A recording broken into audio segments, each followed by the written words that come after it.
text message will self-destruct. It's time to begin the football weekend. And as they say in Tinseltown, roll up. This is a Football Friday edition of Dirt and Sprague. They had pride, they had talent, they had hats and T-shirts. Brought to you by the Odyssey app. Download the Odyssey app, follow 1080 The Fan, and enable push notifications to get the latest on the Ducks, Beavers, Blazers, and more. Dirt and Sprague on 1080 The Fan. All right, 6:02 in the Rose City. Time for Dirt and Sprague on Portland Sports Leader 1080 The Fan. Red right, 24 double cream. 24 Reno. 58. Blue Poncho. 58. Monday. Hey, Daddy Dirt. Spit on that name. Is that a little ad there right there? I like that. Hey, what is happening? I'll tell you right now, Rod Hill should be suspended for a day. We're firing Rod Hill. Look. What did he get wrong? The rain this morning? Because I didn't see that coming. I watched the weather at 4:31, and he was like bragging about how great Friday was going to be. It's going to be a beautiful Friday for all you people out there. It's supposed to be perfect today. I walked outside. What is this? And what does John Mulaney say? You know, like a liar. Was dumping outside. Yeah, I walked outside. This is one of the few times. I'm usually pretty consistent in checking the weather app because I like to know what I'm getting myself into when I'm leaving the house or hey, do I have yard work to do? I just want to make sure I know what the weather is. And so I'm pretty up to date on it. And I walked out of the door this morning without looking outside before I left. And I'm in a T-shirt and shorts.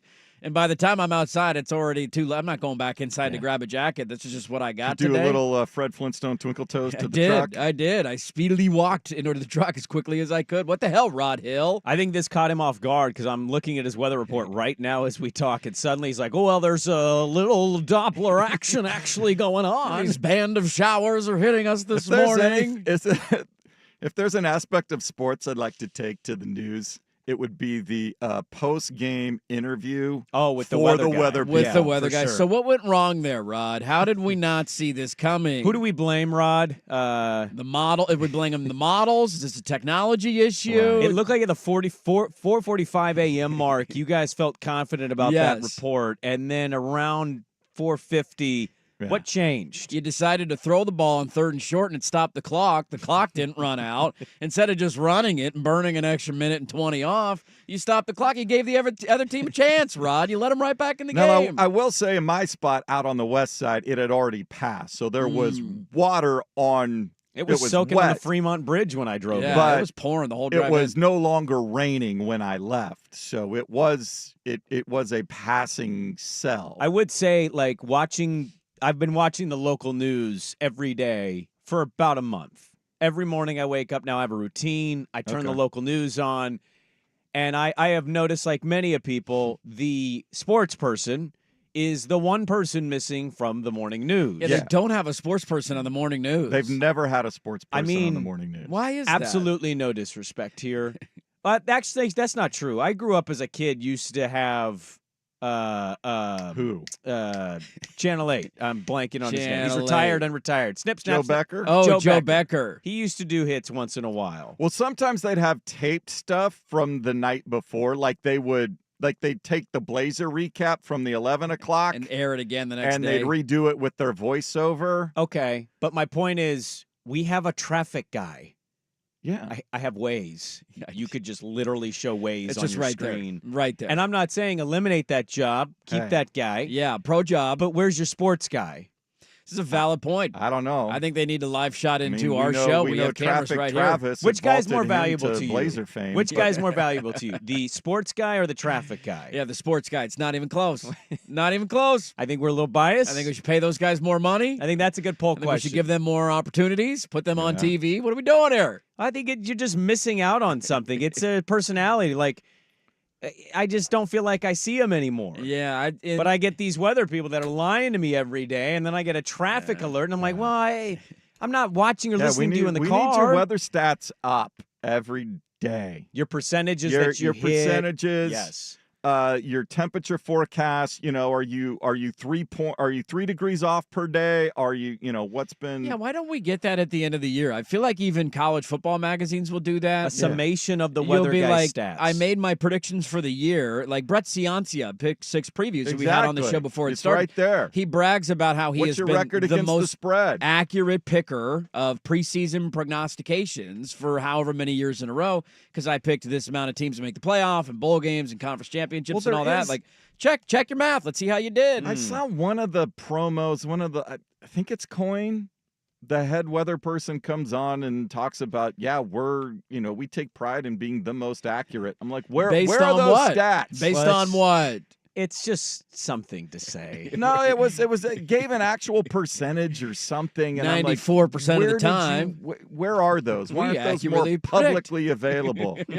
I want a day-by-day recap. I think they should have to come back on Monday like we do after all of our losing records and Sprague the line, saying Sprague last weekend, and we have to make fun of each other for how stupid. Like, boy, oh boy, did we screw that up. Those were a lot of bad picks. It would be funny if you had like a Rod Hill sports card where he's smiling with his jacket, and on the back you flip it over and it's his stats year by year. What was his batting average last year? Is he getting worse or is he getting better? 472. That's it, Rod. That's all you had last year. 4.7 sub 50%. All right, that would be good. I'm not going to believe your weather reports anymore, man. You're not giving me a lot of confidence. I also wanted to ask you, Dirt. We were texting a little bit about that god awful Thursday night football game. It is game. exactly how we thought it would go down. I want to ask you, Dirt. Do you feel like the injuries are happening far more often in games than you remember as a child or a teenager watching football? Yes, I do. More so than when I was a kid. Now, more so in the last couple of years, that I don't know. But I thought there was the perfect I watched that entire game last night because I have issues, and I gambled on the Cowboys, so that was a lot of fun. Thanks for missing that last field goal. That was Aubrey's first missed field goal from 50 or longer in his career. I'm like, oh my God, I'm actually going to win a bet. They didn't get another first down. He's actually going to kick the field goal with 40 seconds left. He's doing this. Yes, I'm going to win a ticket. Nope. And he missed the damn kick. With like 2 minutes, or however many minutes there were left in the game. Maybe it was on the Giants' last drive, but they had that split screen image basically of Malik Neighbors, who went head first into the turf and clearly was concussed. And then on the other side of the field, you had Micah Parsons with his shoe off, getting wheeled off the field. And I'm like, okay, if I'm a football fan, the two guys that draw me in most in this game are easily maybe the best defensive lineman in the sport, and Micah Parsons, and Malik Neighbors, who has been outstanding. A beast. Maybe the only player that people can name outside of Daniel Jones on the Giants. Like, hey, who plays for the Giants? Who's that guy? Oh, that's right. Malik Neighbors does. The two biggest guys in that game last night left it simultaneously. And I don't think there's ever been a better encapsulation of what Thursday Night Football is. Look at this. Stars getting hurt because we make them play on a short week on bad turf. I thought it was funny. Somebody had summed up the Michaels Herb Street broadcast where it was Michaels complaining about something and then Herb Street just responding, this guy played really good at Florida Atlantic. I was like, yeah, that actually sums up the broadcast. Yeah, here we are. Al Michaels complaining the entire night about flags and Kirk Herbstreit just wanting to talk college football. Basically incorporating college football. Hey, Ohio State looks pretty good this year, huh? What are we talking about? What sport are we Now, in? you may remember he played two deep safety when he was at so-and-so university. Like, why does that matter? And I don't think Al Michaels is going to remember that. I don't think he's going to know that off the top of his head. I'm with you, and I'm to the point. Maybe it's because of my age. I'm going to be 38 in December. Mm-hmm. But I'm watching these guys comfortably on a couch, not taking these hits. And almost every single play when I'm watching, I'm just like, everybody get up. Everybody get up. Come on. Like Ferguson for the Cowboys, their tight end. He took a massive hit, and he was down for a second, and the camera cuts away, and I'm like, are they going to go back to him being down? And he got up, but you see him wincing as he runs to the sideline. Just in a lot of pain. He was back 2 plays later, and I'm just like, okay, Diggs went down. He had a calf injury. I'm watching for the Achilles pop. Yes. It didn't. He's out. He's back later. I'm just like, these poor guys. They're not paid enough. I know they're guaranteed a lot of money. They're not paid enough for what they have to do. The vast majority of the guys are paid way too little for what they should be for going through that Thursday night game. It just is hilarious to me every time I hear the NFL. Like, we go through this right now with the rule change on the kickoff, which I am still adamantly against. It's stupid. It takes the fun out of the play. I couldn't be more anti the new kickoff rule. But the whole idea of you're doing that for players, we got to worry about player safety, man. Too many high-speed collisions on the kickoff. That's why we need to fundamentally change the way the game starts and take away onside kicks. We can't do this. It's way too dangerous, but we can make you play 3 days later on crappy turf where you're likely going to tear an Achilles or get a concussion. So player safety, very, very important for the league. I'm just always surprised when, like, any of the best players are available. I'm Yes. just like, okay, cool, great, he's playing. I'm glad to hear that. I just want the Stars to get through it. And last night, Parsons, thankfully the MRI was negative, but I don't know how long he's going to be out or if he's going to miss a couple of weeks. Neighbors has a concussion. And that was as clear as day that dude had a concussion. He went head first in the turf with no brace of his arms because he was trying to catch that pass. That was brutal, man. It's the thing about it's a gambling football Friday, as it always is on this station and the show, this show specifically. But it's always a part of it that I never used to do enough research on, and now I'm like scrambling every day. No. A game I like, I go to the team. Practice report, injury report. Okay, limited.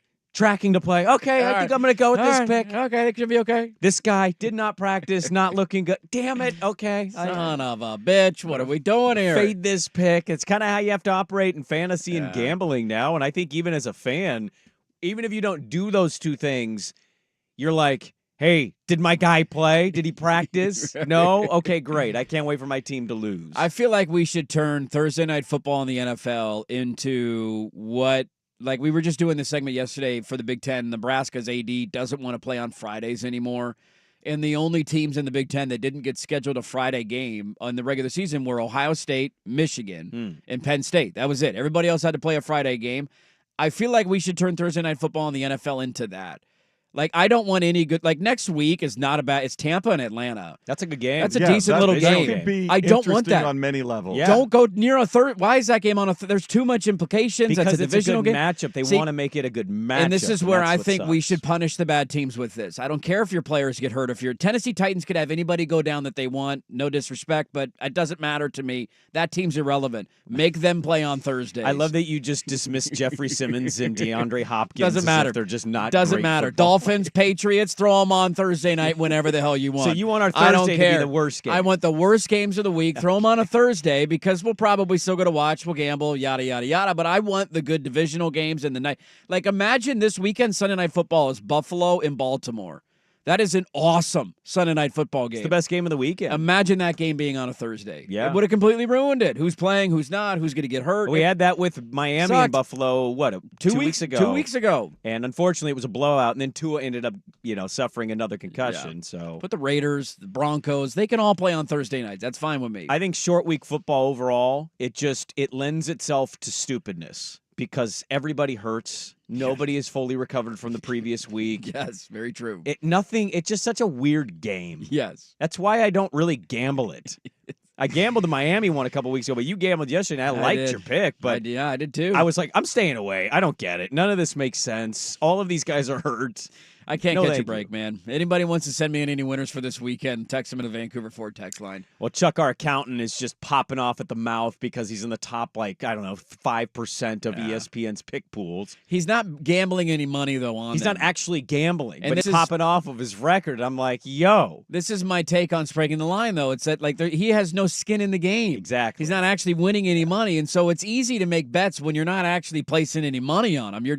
I'm just taking shots. Let's see what we get here. It doesn't matter at the end of the day. Yeah. Well, all right. Well, let's get it going. Let's do it. Fresh off your gambling loss, welcome into a Sprague and Line Friday. Make a field goal. What are we doing? Poll question is up. Who's more valuable to local morning newscast to you, the traffic guy or the sports guy? It's traffic guy in a landslide so far. Come on. Somebody said, not even close. I said, does Waze not work for you? Not even close. Yeah, pull it up on my phone. I got it right there. I don't know what happened locally in sports. No, I don't. It's not on ESPN's app. It could have been something cool yesterday. So let's get it going. We have a Football Friday here. We're actually going to start with depressing baseball conversation. Huh? I watched yesterday. All right, I didn't, but I followed. So let's start. We got two baseball stories I want to get to. Dirt and Sprague, good to be with you on this Football Friday on The Fan.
This is a Football Friday edition of Dirt and Sprague Brought to you by the Odyssey app. on 1080 The Fan.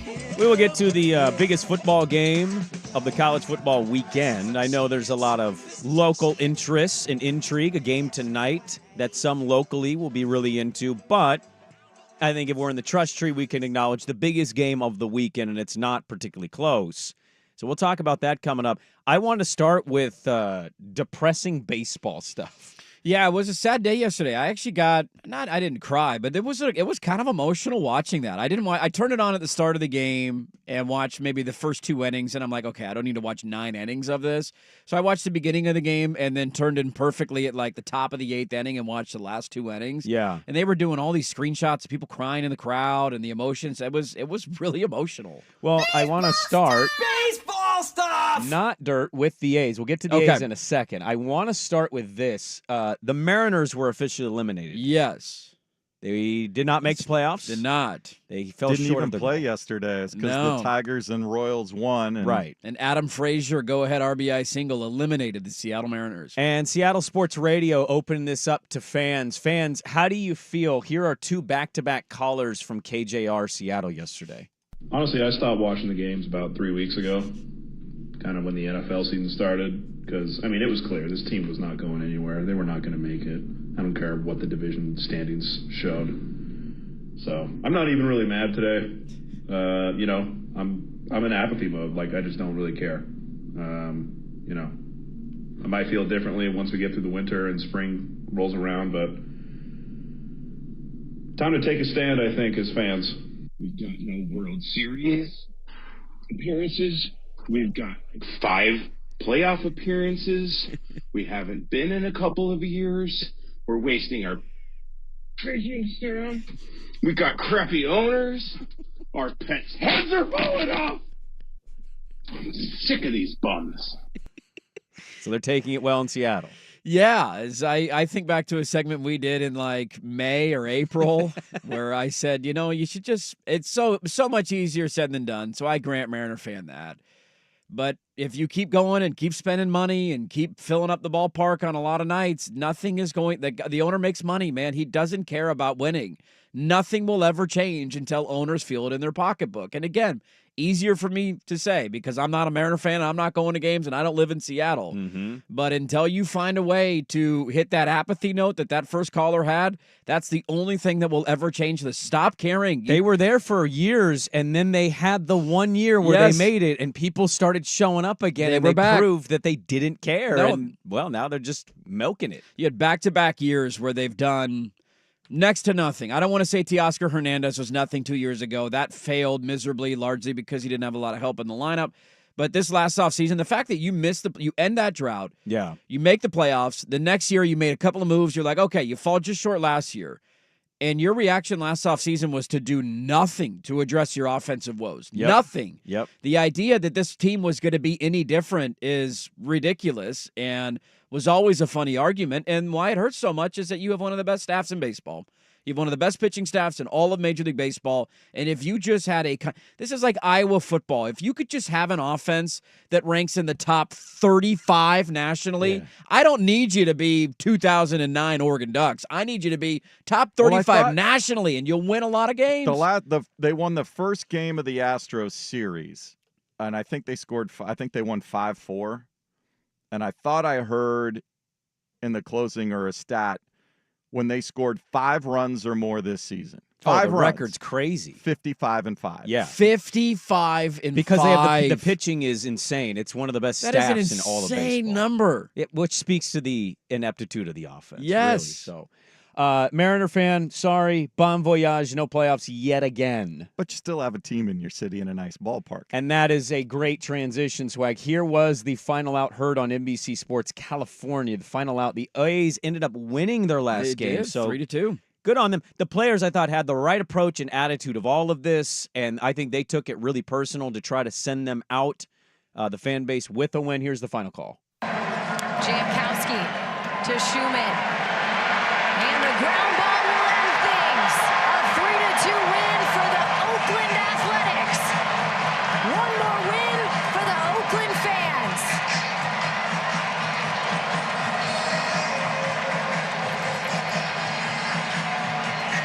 W on a day that everybody in the Bay needed one.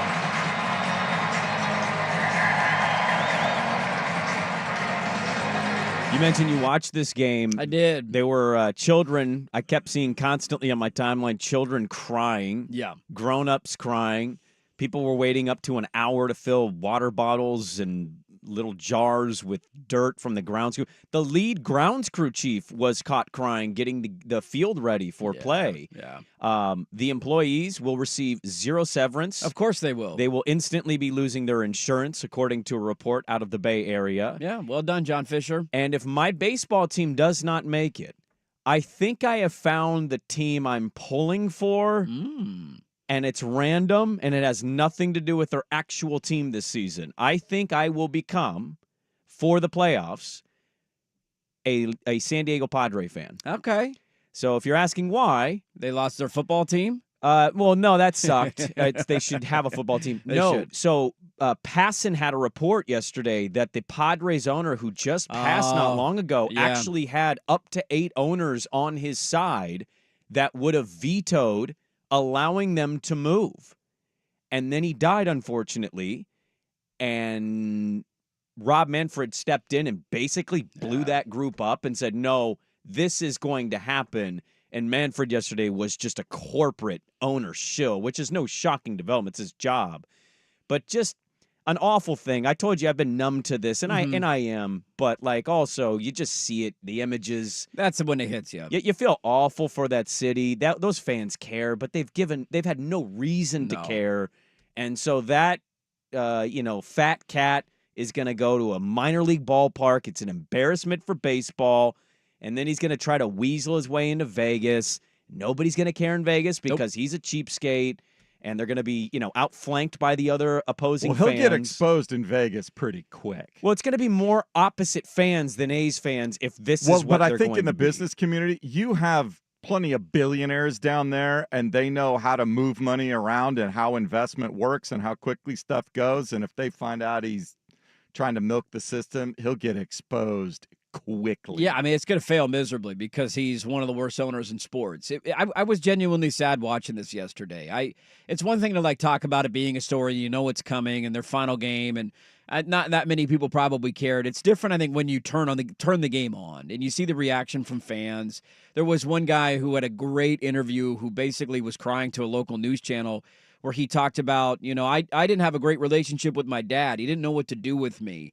And so when I was a kid, he just would bring me to A's games. And it was like the only thing we could ever bond over. I hate those ones. Those ones will make me cry. Every time. I'm like bawling watching this. And he's like, then I have a younger brother who's 13 years younger than me, man. We didn't have anything to relate to. That's a massive age gap. I didn't know what to do with him. He's 13 years younger. So what did he do? He took him to A's games, and they bonded over that. And then when he went to college, his younger brother would go to opening day and call him during the national anthem in the 7th inning stretch. And then he had kids, and he's like, man, what am I going to do with my kids? I'm taking them to A's games. And how it's like a community and you build relationships with people that you care about. And it was a great interview to remind everybody of the deeper meaning of sports teams, more so than just wins and losses, but just what it means for bonding and relationships and something to do with friends and family. And seeing the still images of people crying and realizing all of this very easily could have been avoided. He's worth billions of dollars. They could have found a way to cover the cost of a stadium. He just didn't want to because he's cheap. The irony in all of this, too, and I don't know if you guys knew this. I was reading up on some of it yesterday. I know he's a Nepo baby. He inherited all of his money. Which he's a Gap baby, right? His parents founded Gap. His mom and dad did. But did you know that in 1992, so I was too young for this. I didn't remember it. I was 3 years old. The Giants nearly left San Francisco. They were going to go to Miami. It was before the Marlins started. And they couldn't get a stadium done, and they were going to leave San Francisco. And there's a famous picture of Brandon Crawford, who ended up winning titles there, who was in the front row of the stands like, don't take our Giants to Miami, right?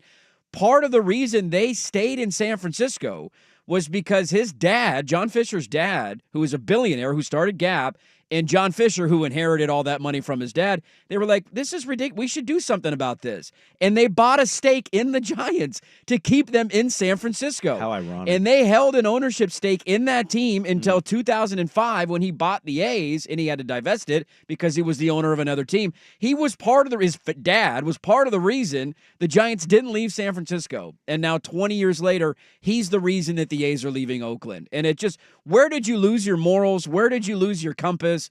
I'm sure there's a fascinating story behind how big of a scumbag this guy actually is behind scenes, but it was truly sad yesterday that those fans have to go through You could probably do a study on people who work their ass off to become the Gap owner versus the people who are born into the lifestyle. Yeah.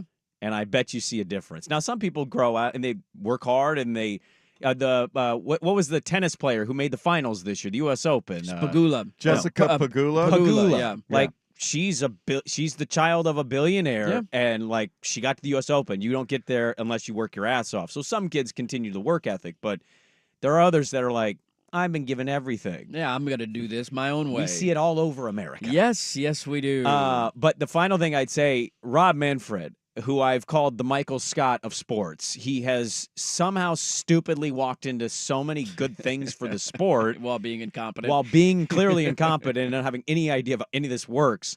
He had the dumbest quote yesterday. He's basically asked how he felt about the A's being ripped out of Oakland and stripping baseball away. And he said, baseball's not stripped away. There's still a Bay Area team over there.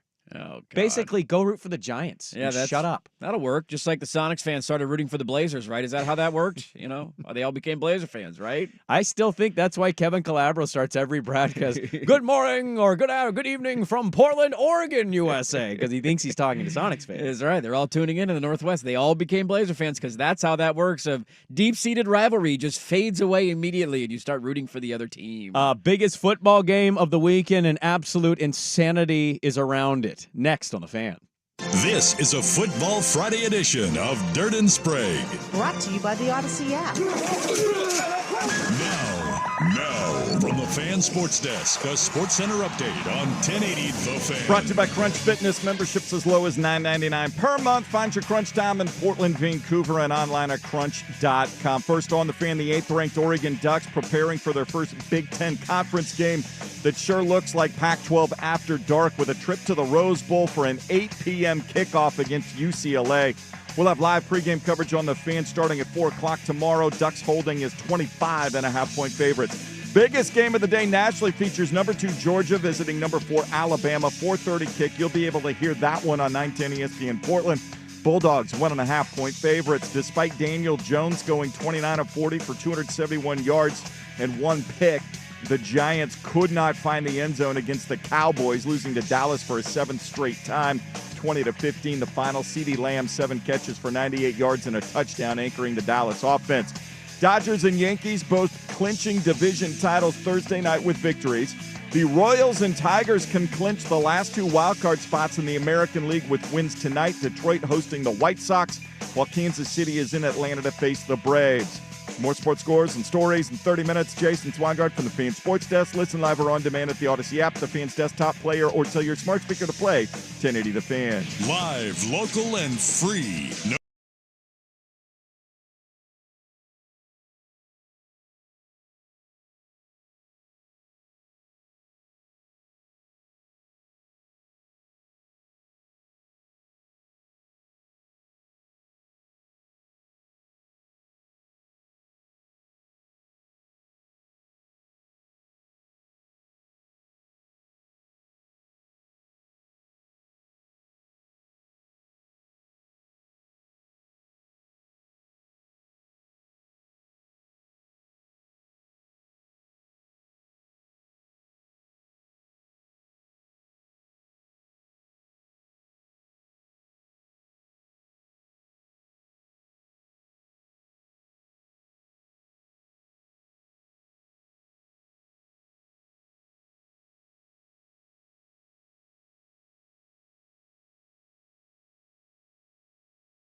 This is a Football Friday edition of Dirt and Sprague Brought to you by the Odyssey app. on 1080 The Fan. Conference football news never stops, as you can tell from the entire week.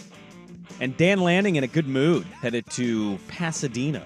Coming off of a bye and a good performance. It was a very happy Dan Lanning. Lanning sharing what everybody feels when their team's on a bye. My team's not going to lose this weekend. I'm in a great mood. Yeah, he sat around, watched football last weekend, just hanging out, enjoying the weekend off. Flipped a 5-star offensive lineman. Yeah, I got a 5-star offensive lineman yesterday. Yeah, see, I saw a thing that said 4, and then I saw another thing that said 5. and so 5. I hate this system. Get on the stupid. same system. 2 of the sites he's a 4-star, 2 of the sites he's a 5-star. You want a hot take? The sites should have a universal system because I'm not going to 24/7 because they're a 5 versus on 3 who has a 4. Yeah. That's not how I dictate my content consuming. He's a rival. He's a 5 on Rivals. Go read Rivals, I guess. There you go. Biggest game, though, in college football is, without a doubt, Georgia is heading to Tuscaloosa. The game of the century. Can you name the quarterback the last time Alabama was an underdog at home? Oh, God. Not the Alabama quarterback, the opposing quarterback. The opposing quarterback. The last time Alabama was an underdog. It was 2007, I believe, the last time they were a home dog. Let's see. If I'm not mistaken. How far are we going back? Tim Tebow? Nope. No. That would be in the general area. In that window. I'll give you one guess because I don't think you guys will guess Yeah, it. 2007 was a long time ago. Yeah. Who's another SEC? Who's it? Matt Stafford. No, he was gone by then. You were really close. David Green. It was LSU, Matt Flynn. Matt Flynn. The Fighting Matt Flynn's. That was the last Seahawk time. legend Matt Flynn. Yes. That was the last time Alabama was a home underdog. It was 2007, right? 2007. 2007 at home. That was a long time ago, buddy. 112 home games have passed since they were an underdog at home. Well, maybe if they would have played Georgia at home once over the last couple of years, they could have been an underdog, but I'm just glad we get this game in the regular season. Well, now. here is what Kalen DeBoer, he talked to Marty Smith of ESPN. He was asked what this game means for Alabama hosting Georgia at home. So for us, it's getting off to a good start. And, you know, we have a lot of things that are important to us, protecting our own home, protecting Bryant-Denny Stadium. But, you know, this is a game that in a lot of ways will, you know, set the direction for, you know, what's to come for our season. You know, getting that momentum going, getting a win under our belt would be huge. I don't think anybody would disagree with this. We know that these games, one of these teams can lose and still make the playoff. We understand that with the expanded playoff. Yeah. It still, for me, doesn't take away from like, oh, big game. Like Bills-Ravens is a massive game. I know that one of them could lose and still make the playoff. I'm still like really into it. Watching good football is fun. Yes. It doesn't have to be the end of a season. Yeah, this is just all about the game itself, and you hope it lives up to it. It's a classic. Exactly. And it sounds like, according to Pate, and I have to check the weather now because the hurricane hit yesterday, and our thoughts are with everybody over there. Yeah. But it sounds like they largely will miss some of the hurricane stuff, so this game shouldn't be weird in that way. A little bit of wind, I think, is going to hit them, but no crazy rain and none of that kind of stuff. I don't think you can argue. This is the biggest game of the weekend for DeBoer. Of all the things and people attached to it, it's for Kalen DeBoer, which is crazy, Dirt, because I looked it up yesterday. And you probably already knew this. I think a lot of people have an idea of this. Kalen DeBoer is coming into this game with everybody nationally going, oh, can he win this game? Kalen DeBoer is 40-9 as an FBS coach. Mm-hmm. He's 107-12 as a coach. Overall. He has coached 119 games, and he's lost 12 times. 12 times. And we're all going into this, well, not all. A lot of the narrative going in is, can this guy win a game? Can he win a big game? Yeah, he has done nothing but win in his career. It's very interesting, the narrative versus what it actually has been so far in his career. It's funny because both things can be simultaneously true. He is in that stretch, as much as I love my football program, never faced an animal quite like he's going to face on Saturday, because I think Georgia is as good as it gets in the entire sport. Outside of when he played Michigan in the national championship last year, that can be true, but it's also true that he maybe has never had more talent going into a game than what he has on this Alabama roster. He did beat Sark last year in the playoff. He did beat Sark last year. That's absolutely fair. His numbers as an underdog, as a head coach, and I don't know how far back this goes because I don't know if some of the games he coached at his last college had point spreads. So I think mostly this is just at Washington. He's been an underdog 10 times. He's covered the spread 8 times, and he's won outright 7 times. So that's a hell of a number. Yeah. But you go the other way, and Kirby Smart has been favored by a field goal or less 9 times, and his team has covered and won 7 of the 9. He's also 1-5 against Alabama. Yes, and that was the Nick Saban Alabama, not the Kansas. That's why it's so fun. And the excitement for me here is that the reaction either way on Kalen DeBoer is going to be fun to watch. If he wins this game, build a statue. He's the next Nick Saban. If he loses this game, especially say they lose by 14, people's hair will be on fire there, and it'll be hilarious to watch Alabama fans freak out. Did we lose our edge over Georgia? Mm-hmm. You know that's coming on Monday. Yeah. But I would argue just from a football standpoint, there is far more pressure on Georgia to win this game than there is on Alabama for one key reason. Oh, I'd love to hear this because I don't think I think you're hitting on something that's interesting to me because when I've been following this game all week, reading and watching interviews, it feels the opposite of that. It's like, can Kalen DeBoer win a big game? It's all about And I'm Kalen like, DeBoer. Yeah, it's all about the Kalen DeBoer argument. I'm just looking at it for the rest of the year for what it means for their football teams. Alabama's schedule is exponentially easier the rest of the way than Georgia's. Based on what we've seen so far? Based on what we've seen so far. So they have to go to to Tennessee. This is Alabama. To LSU. It's like, LSU hadn't looked that good early in the season. And to Oklahoma. Oklahoma's been awful, and they can't score points on anybody. Those are still tough games. I'm not saying all of them are easy, guaranteed wins. Tennessee is going to be a very tough road game. You know what Georgia has to do after this? They got to go to Texas in a couple of weeks. They have to go to Ole Miss. They have to, by the way, play Tennessee at home. So that's 3 games against teams that are currently ranked inside the top 5. Yeah. That if you lose this game, I mean, Georgia's in as a 2-loss team, so they can let another one slip. So is Alabama. And so is Alabama. But I just look at the rest of the way, and their schedule is far more challenging and daunting than maybe at the start of the year you thought, hey, LSU could be great, Oklahoma could be great. Neither of them have blown our pants off. Why, as we look at, Texas might be the best team in the country. Ole Miss has been dominant early, and they both have to play Tennessee. So Georgia's schedule is much more challenging. I got a couple follow-up things that I want to get to from this game. And so we'll get to Dan Lanning at the top of the hour. The Ducks going on the road to Pasadena. Conference realignment talk is just never stopping. We got ADs talking now from, other institutions and just being out and open about, hey, we want more money. So we'll get to that coming up. We'll Sprague the line. Let's get the Sprague the line sponsors in. A couple more things from this Georgia-Alabama game that I want to get to coming up next on 1080 The Fan.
yeah, it's Friday, 'cause I've been working all week. This is a Football Friday edition of Dirt and Sprague Brought to you by the Odyssey app. on 1080 The Fan. What is it like to win on the road?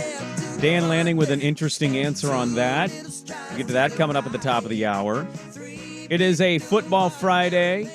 We may have a basketball segment, kinda, maybe. I don't know if we'll do a segment on it. I found it really interesting. Zach Lowe got fired yesterday. He did. Fascinating to sign a $2+ billion media rights deal for basketball, be a month out of the season, and fire your biggest writer and podcaster in your company. A fascinating move. No right sense. after your number one news guy left. Yeah, made me as a local media guy go, well, I mean, if that guy gets fired, anybody could get when's fired. my man. clock done ticking? We'll get to that at some point. Sprague Line. So the Sprague Line sponsors are always welcome at the Vancouver Ford text line, 503-864-6326. They treat you right before, during, and after the sale. Visit them at vancouverford.com. You with an interesting angle of this is a massive game for Georgia. I still think those three games, I know Oklahoma has no offense, but Venables is just a wrecking ball on defense. You said Tennessee, right? They got Tennessee and LSU. Well, they both play Tennessee, and then the other games for Bama are on the road at LSU and on the road at Oklahoma. And I don't think LSU is very good, but Brian Kelly is a good coach, and so teams get up in college all the time. Very so true. Those schedules are tough for both of them. I think that's an interesting angle. I said this in the offseason, and I really do believe it. We'll see what happens this weekend. I don't know where I'm at yet on that pick. I think when you look at the DeBoer resume, I think when we talk about Dan Lanning, we're talking about him as if he has the resume of Kalen DeBoer, but Kalen DeBoer gets questioned because he doesn't talk and he's not out in front of it the way Dan Lanning is. And I've been feeling that way for over a year. And so it's funny to watch narratives like, I don't know if this guy can win the big. He just beat Texas 2 years ago. Well, that's a Pac-12. That's all about just him being a Pac-12 coach. If he would have done that with an SEC team last year, nobody would be asking that question. That's a fair point by you, yes. But I think at some point you got to stop caring about the conference. If you beat Texas in a playoff and He's you won get big to the games. national championship. Yeah. He's won a lot of big games. He's beaten Lanning 3 times. This dude's resume screams, why are we questioning this? Yeah. And yet we're going into the game. It's a massive game, I think, for the reputation of Kalen DeBoer. You know, callers in Alabama and on the Paul Feinbaum show have quite the reputation. They do. Let's start with one Alabama fan that wants you to know the difference between Bama and Georgia in the secondary. All right, Paul, this is for Brad. You're talking about Carson Beck coming in, throwing 4 touchdowns. Are you talking about that same Carson Beck that threw for 160 yards and no touchdowns against an awful UK team? I mean, that is a ridiculous thing to say, Brad. I'm just very disappointed in him. And he's talking about Bama, our secondary. I mean, Malachi Moore, that's an All-American right there. And last time I checked, our cornerbacks aren't in jail cells right now. So I just wanted to get your opinion on Alabama being the underdog tomorrow. And last time I checked, our cornerbacks aren't in jail cells right now. You're damn right they're not in jail. Well, neither are Georgians because they don't actually punish their kids. But, I digress. Still a funny line. It is funny that you play the audio of that caller because when I look at this game and this matchup, it comes down to one thing in my mind and one thing only. What? How does Alabama's defense play? And are they still elite on that side of the ball? And I know that might be laughable to some, but that was Nick Saban's calling card. That's what made them so elite. And they lost some of their best players, including their very best player on that side of the ball, who is now in the secondary at Ohio State. Yeah. And so they plug in 5 stars to replace 5 stars. I grant you that. But just when you look at the defensive numbers very early in the season, Georgia has played a premier opponent. Alabama has not. They got to play Wisconsin without their starting quarterback. And so that game was over essentially 4 snaps into the game when Van Dyke went down, and they were going to win it either way. But Georgia's defensive numbers 3 weeks into the season blow Alabama's out of the water. They haven't allowed a touchdown. They haven't allowed a touchdown yet. They're barely giving up 200 total yards, and that is including a game against Clemson, who I know we love making fun of Dabo. Go look at what that offense has done since they played Georgia. They're scoring 50 on everybody. So that to me is the biggest question in this game is, can Alabama's defense hold up the way that they have in years past against Georgia when Nick Saban was their head coach? I have no question about Milroe running the ball and their weapons, and they got a 17-year-old phenom freak who's scoring touchdowns on everybody. Alabama's offense is going to be awesome, and they'll move it. Can their defense match it? We'll see. I think that's an underrated part, too, is Georgia's defense is effing awesome. Ask Clemson. you're all the way. I mean, I liked Milroe going into the year because I saw what DeBoer was doing for Penix. I don't know how confident I am in saying Alabama's offense is going to move the ball in that Georgia defense. They're going to take 50 on them, but they're not going to get shut out. I'll say that. Well, okay, but we'll have to wait and see on that because that Georgia defense might be what wins them the title this year. They are really nasty. On the opposite side, I hear your point. I've also watched Georgia play. I'm not particularly impressed with their offense. Yeah, they don't have a lot of great skill players. I don't think outside. Carson Beck's been all that awesome. And go read message boards. They hate their offensive coordinator. They do. Yeah. They hate that dude. I mean, they could go undefeated. Is it Mike Bobo? Do I have that right? I think it's Mike Bobo. They could win a national championship and still hate their offensive coordinator. No, I very well. I think they hated Todd Monken, and then he wanted. Yeah, Mike Bobo. Yeah, their OC. Mike Bobo. Go read what they think about Bobo. They've not enjoyed the offensive experience of one Mike Bobo. So I hear you. I want to see what Bama's defense does too. Both sides. It's going to be a tilt. There was evidently a caller 2 days ago on that show that lives in Tuscaloosa that threatened Paul Feinbaum's life. Whoa. That shows they get death threats. I'll kill you, Paul. Basically, yeah, I'm going to kill you, Paul. Because he picked against their team. Why did he want to kill him? And here was a caller from Tuscaloosa who did not enjoy that. This is a Bama fan upset at another Bama fan for threatening Paul Feinbaum's life. I just want to let the people know, Jim does not represent Tuscaloosa. I'm not sure he's even from here, but if he is, he's a stain on our good name. He's a stain on this show. He's a stain on the Alabama fan base. I heard him wish you had a heart attack and wish death on you, and it frustrated me, Paul. And I just want people to know, this Saturday the Georgia Bulldogs come to town, and I don't care if you're Republican, Democrat, black, white, atheist, Jew, Christian, it doesn't matter. I'll be drinking beer down at the brewery. I'd love nothing more to see everybody. I mean, we're welcoming people here. We're loving people here. And he's just, Jim, if you're listening, you are not a prophet. You are not prophetic. You are, however, pathetic. And, I wish nothing more than you'd come out of hiding so I could wish my boot right up your ass, Jim. That is fantastic, dude.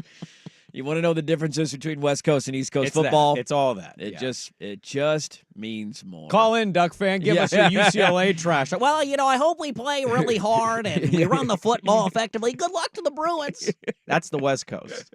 They're out there wishing heart attacks on radio hosts. How dare you, Paul Feinbaum? I'll take you down. And then threaten boots I want and to go ass. to the brewery in Tuscaloosa and have a beer. Doesn't matter if you're black, white, Asian, Christian, Jew, atheist. Jewish, Christian. We welcome y'all. Roll Tide, damn it. Roll damn Tide. We're welcoming people.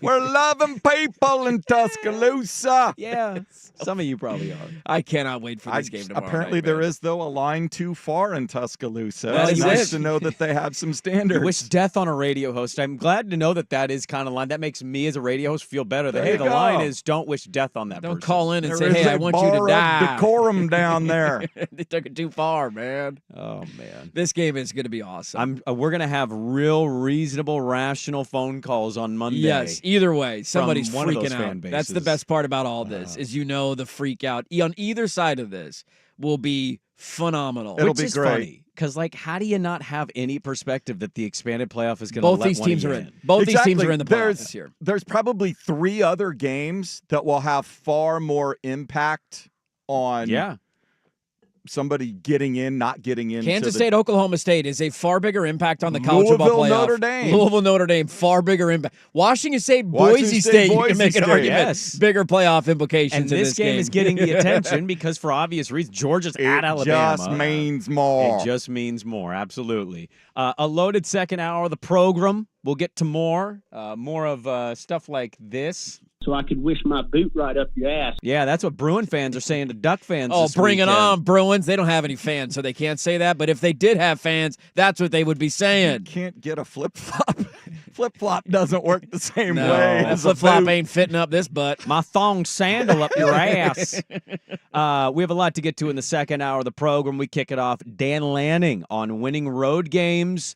The return from the bye week for Oregon will start there. Conference realignment never ending. Loaded second hour of the program next. Dirt and Sprague on the Fan.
WKJ HD2 Portland, an Odyssey sports station.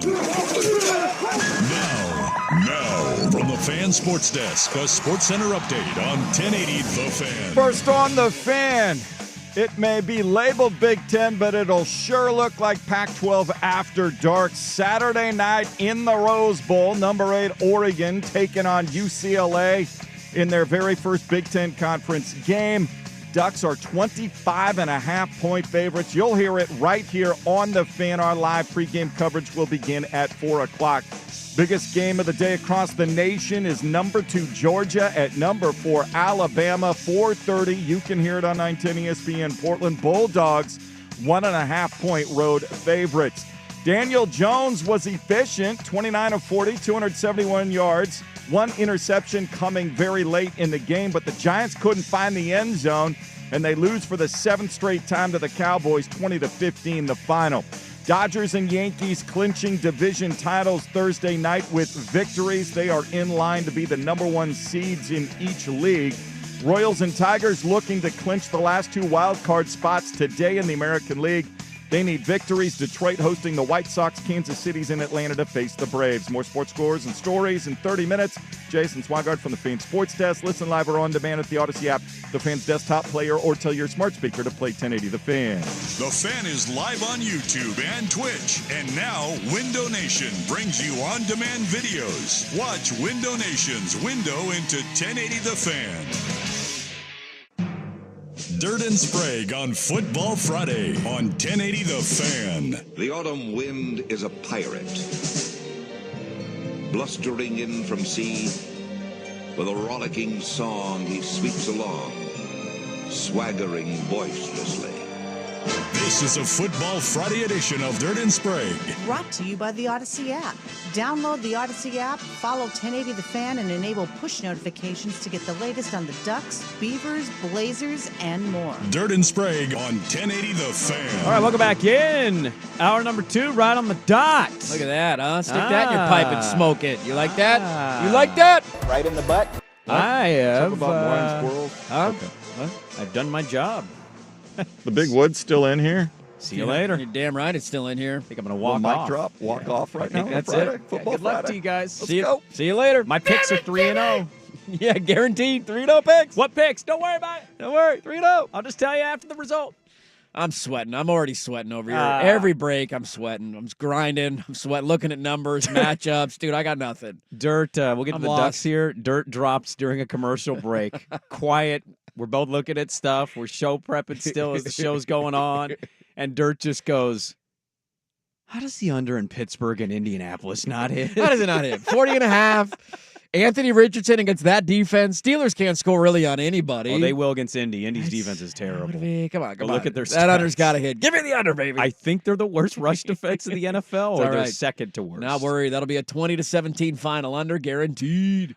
We will Sprague the line at 8:30, so get those Sprague line sponsors in to the Vancouver Ford text line, which is where you can reach the show. You can communicate. Somebody said to this caller in Tuscaloosa, So I could wish my boot right up your ass. I want to have a beer with that guy. That guy would be fun to have a beer with. He seems like a pretty reasonable Tuscaloosa Bama fan. Passionate, but welcoming. Yeah, I had. I will say this: I've see his boots. interacted, not Bama fan, but I've interacted with Auburn fan twice, at both in Dallas at the opener and then the national championship game in 2010. Very, very nice people. Very nice. Very welcoming. Yeah. And I went in thinking these people are going to be awful. And then you run into them at bars and you're like, oh, they're not that bad. You guys want to do a shot? All right. If they're awful, they at least do the awfulness privately. Yes. Yeah, very true. They close the door. It's behind and then they're closed awful. doors awfulness, not out in public awfulness. But you can reach us. The Vancouver Ford text lines 503-864-6326. They treat you right before, during, and after the sale. Visit them at vancouverford.com. You can catch the show, of course, on 1080 AM 99.5 HD2, the Odyssey app, or YouTube. Good morning, YouTube. Hello. Dan Lanning and the Oregon Ducks coming off of their bye. I saw Oregon's declared their state vegetable. Our state vegetable is the potato. Yeah. I think it's because we beat everybody in the state of Idaho, Idaho State, Idaho, and Boise State. That's all they got. They don't have any other schools, and so we're 3-0. We now own the potato. We've stolen the vegetable from them. You almost won, but almost doesn't count. It does not. Potatoes is our now. Oregon is going to UCLA. They are a sizable favorite, as we talked about on the Big Peepee yesterday. 26 points last I saw. I got 25.5 this So it's morning. dropped a little bit. Okay. So Oregon is a 25-point favorite. What time will we be drinking our coffee or energy drink for the 8 o'clock kick? This is stupid late. Stupid late. 8 o'clock is ridiculous. I will be in bed at midnight. My wife will be snoring. I'll be like, well, now I'm not having sex. Nope. And now I'm wondering why I'm still awake. And then you're going to wake up at 5 a.m. on Sunday morning. I'll be raising the blinds. We got poker night with the boys. Saturday night. It's a good night to do it. You keep distracted. There's a couple of games on. You can kind of flip around. The night slate is actually decent. 8 o'clock just should be outlawed. Like, that's one thing I think all college fans can agree with. It's 7:30, whatever. You're pushing it a little bit. 7, I'm okay with. Just think about how 8 o'clock feeling. kick should be illegal. Michigan, Ohio State, Big Ten want to see what the Ducks are up to. 11 p.m. that thing kicks off. Watching but that, the psychos, they watch it. Yeah, it's, maybe they will on this one. I think no, maybe they will. We did the They did the study in the Seattle Times. This never hung on, and I never got it. Well, this is later than I feel like even most Pac-12 after dark games are. Like, there were occasionally There's some games about at 8 10 o'clock, but versus something starting at 11. Starting at 11 p.m. Eastern. I know you're halftime will be 1 o'clock in the morning. I know you're not used to the this. The crew of the population that decides to go out at 11 o'clock is not the college football watching portion There of the will be population. a million people watching this game because now we're getting in the thick of conference play. These games matter to these sickos. The Seattle Times did a study, and the vast majority of their viewership from Pac-12 After Dark games, 7:30, 7, 7:45. You don't know that life. You're not a Beaver fan. I did. Yeah. They all came from the South. Well, I think the rating on this game will matter. What does the first half look like? If you want to, I agree with that. If this game is 31-0 at halftime, nobody is staying awake for the second half of this game. On the East Coast, West Duck fans will and that kind of stuff. But on the East Coast, you're not. If it's uncomfortable, if this is Boise again, and you're like, wait a minute, why is Oregon only up 17-14 on UCLA at halftime? This is a 4-touchdown spread. Then people will stick around and watch to see if they get, knocked out of the playoff race at 2 o'clock in the morning. So you have an infant who may wake up at 2:30 a.m. because he needs mom's milk. Yeah. I usually wake up pretty early on Sunday mornings, the routine I have. What time will we be drinking coffee Saturday night? There will be some mixed in. I got to go to a wedding on Saturday, and so for me, it'll probably be mixed in. I'm going to see if they have like a mixed cocktail at the reception for like a little bit of Red Bull. Espresso martini? Yeah, a little martini, maybe a Red Bull, vodka, just something to give me a boost to get through this because I learned this about myself last Friday when the Washington State-San Jose State game was going on. I wanted to watch the second half of that game. I was even laying in bed. I was ready to go, and I got one series in, and I fell asleep 3 times at the start of the second half. So there's going to need to be some sort of supplementation to get me through the end of this game because it's ridiculously late. And I do want to watch all of it because if it goes according to plan, Oregon should hopefully have a comfortable win. We'll wait and see on that. They didn't the first 2 weeks of the year. But one of the reasons I like watching that stuff is they got a lot of really young, talented players that didn't get a chance to play in those first 2 games. Now they got a cup of coffee against Oregon State, but I'm hoping to see some of those guys in the second half, and so I'll stay up and watch the whole thing. So I probably will too, because I don't want to come to the show Monday, and it might be, I think I said yesterday, 55-17. It may be one of those games. Maybe it's a little closer than we're giving it credit. UCLA, I thought, played a little better at LSU than many were saying they would. It's so hard to get a read on. Is that LSU just because then they outscored them 17-0 in the second half? Is that UCLA figuring something out? Is that LSU not caring? Don't we know LSU is like an 8-4 type team? Yeah. Don't we know that? I think that's fair assessment. Okay. 8-4 is not bad. Yeah. It's still LSU. It's still SEC. It's still Brian Kelly. I hear what you're saying. I still give them credit. They had gotten embarrassed by Indiana. Yeah. I thought they were going to get bludgeoned by LSU. Yeah, score's the score. And they had a chance there until they didn't. But I will stay up and watch the full experience, even if they're in a blowout. So I don't come in Monday and Dirt's like, well, actually in the fourth quarter. You didn't see Dante Moore throw 3 tutties in the fourth quarter? No, it's not going to be. Get my pants tied about 2025? It's going to be some random lineman. And if you actually go back to the camp reports, they were ranting and raving about this. The number 4 tight end. Yeah. And I'm going to go, okay, cool. Kenyon Sadiq scored 3 tutties in the third. What are we doing? I heard he was Bowers, and I've barely heard his name this year. Going to be Bowers. Not Bowers now. Going to be Bowers. When you say the be name patient, Bowers. young grasshopper. Okay. What was Bowers doing as a sophomore? You got Nothing. Herbert, and you've got Ferguson. So who's the number 4 tight end? It's a good question. I don't know. Probably one of their freshmen. See, that'll be the guy that you come in who gets a couple of tutties late. Saliapega, I think is how you say his last name. Sure. I think. Great. I think so. I'll take your word on There that. you go. Go ahead and write that one down. So we may be watching Saliapega at the end of this football game after we drink our coffee and then find out we didn't need to stay up and watch the whole thing. Now I'm just wired till 2 a.m. for no reason. By the way, the poll question is up. Should 8 p.m. kickoffs in college football be outlawed? Yes. WTF are we doing? No. Love late night at foosball. Nobody wants 8 o'clock kicks. 7 o'clock, fine. 8 o'clock, no. 8 o'clock's too late. Or are you just saying West Coast? Because there's a lot of 8 p.m. kicks back There Central is. Time. They should be banned out there, too. Okay. Yeah, everybody. That's too late for everybody. Dan Lanning, you mentioned this. I think a lot of people off of the Civil War and then going into the bye concluded, yeah, okay, they're back. That's the team I thought I was going to see. They had 2 other games. They did. So the sample size actually outweighs 2-1 what they are so far. They have a real opportunity this weekend to kind of show us, okay, we're building off it. Here's Dan Lanning off of coming off the Civil War versus what the first 2 wins were. Yeah, better. Yeah, it was better. Better than the first 2 and still not our best, right? So I think there were some real positives to take away there. I think we really, offense had a lot of success each drive, which is a positive. I think special teams still played, well and made some big kicks. And so, what I keep talking to our team about is I'm not interested in us playing our best football right now. I'm interested in us getting better every single game, right? As long as we're getting better every single game. And then by the time we get to Thanksgiving, hopefully we're starting to see this is our best ball. But I don't think you expect to skip step 1, 2, and 3 and get to, step 10, right? It's a progression. And the key is, are we getting better every single week? And I think so far we've been able to do that this season. So there was Lanning on with primetime yesterday, as he is every Thursday at 4 o'clock. And the interesting thing here is not only hey, do you build off of, what you were and what you showed against Oregon State? Yeah. But you go in this game, and it's almost a universal, I think, opinion, and maybe I'm not reading the duck room correctly. Should be a blowout. Should be a game we win by a substantial margin. I think it took all of one game. We're back, baby. We're back. We are back. Playoff conversation. They're in playoff projections for most people. Yeah. But to me, I think, if I'm to take a 30,000-foot view, I just look at the next 2 games, UCLA and then Michigan State, and I don't look at those per se and say, well, opponent, test, all this, yada, yada, yada. One, they're much lesser opponents than you on paper. How do you handle that? Because you came in against Idaho and looked like you just didn't care at all about Idaho. Mm-hmm. And then Boise State was supposed to be your bounce-back win against a team you had substantially more talent than, and they kind of kicked your ass in some ways and tested you. Okay, well, then you beat Oregon State. Then you go into a bye. These 2 weeks are your Ohio State ramp-up weeks.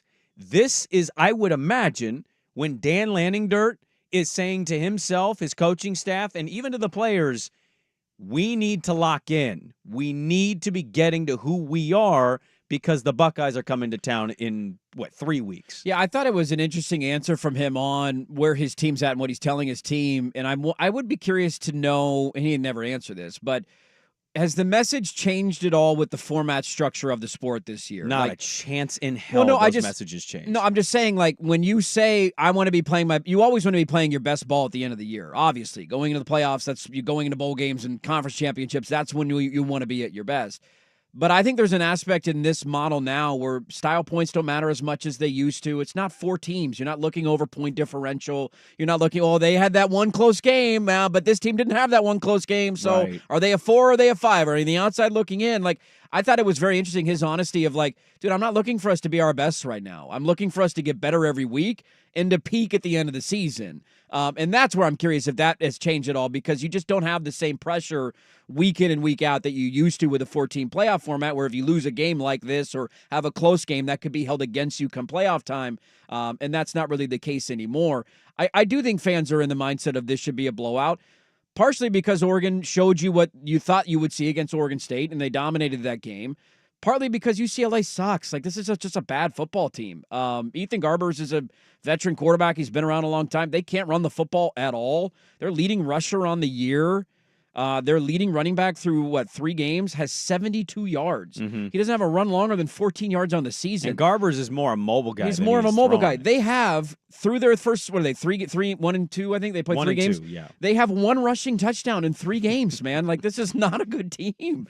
And so, yeah, if it's close and uncomfortable, that's a problem. And we'll revert back to the way that you looked in the first 2 weeks. But I will reiterate what I said out of the Boise game, and I thought it rung true in the Civil War, and that is, the primary reason in my mind why that game was close and uncomfortable, Ashton Genty, yes, is incredible, but it was Oregon doing a lot of things to hurt themselves. And when you play a team with lesser talent than you, if you do things to beat yourselves, you will allow them an opportunity to stay in the game.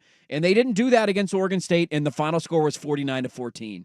So where are the offensive line penalties? Are they where they were under Boise or where they were under Oregon State? Where are the turnovers? Do you turn it over twice like you did against Boise or 0 times against Oregon State? If you do stupid things, you will allow teams to play with you. They learned that lesson the hard way the first 2 weeks of the season. What was so reassuring is that they at least showed you they're capable of playing clean football. Now it's about, can you go do it again and do it again and do it again the rest of the way? Because they showed you what they're capable of against Oregon State. We hear from Dan Lanning, his thoughts on who UCLA is so far, 1 and 2. To your point, Garbers had minus 51 rushing yards because of the sack totals. Yeah, so their rushing total got knocked.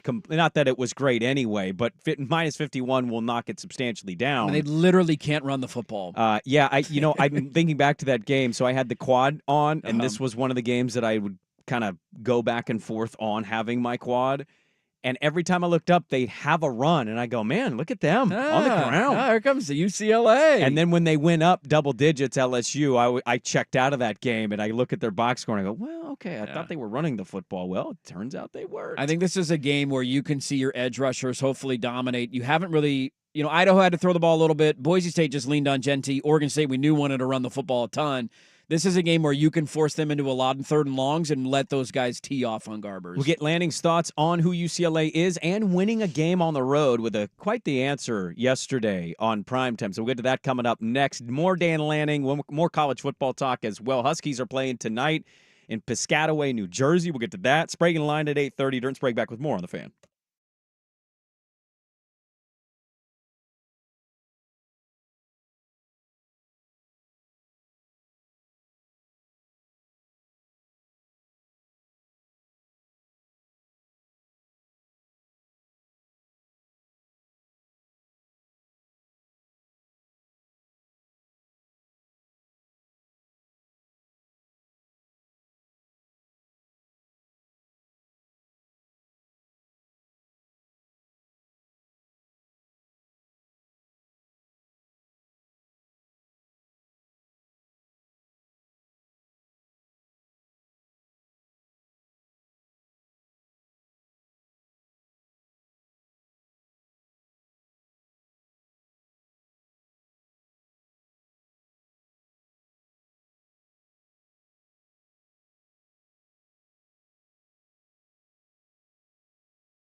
This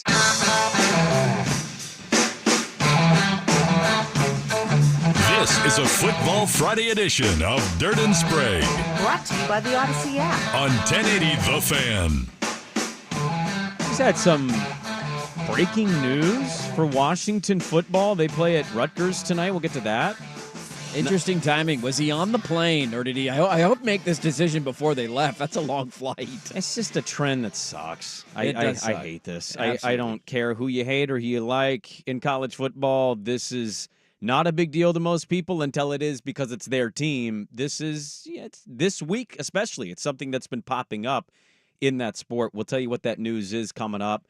We will Sprague the line at 8:30, so get those Sprague the line sponsors in.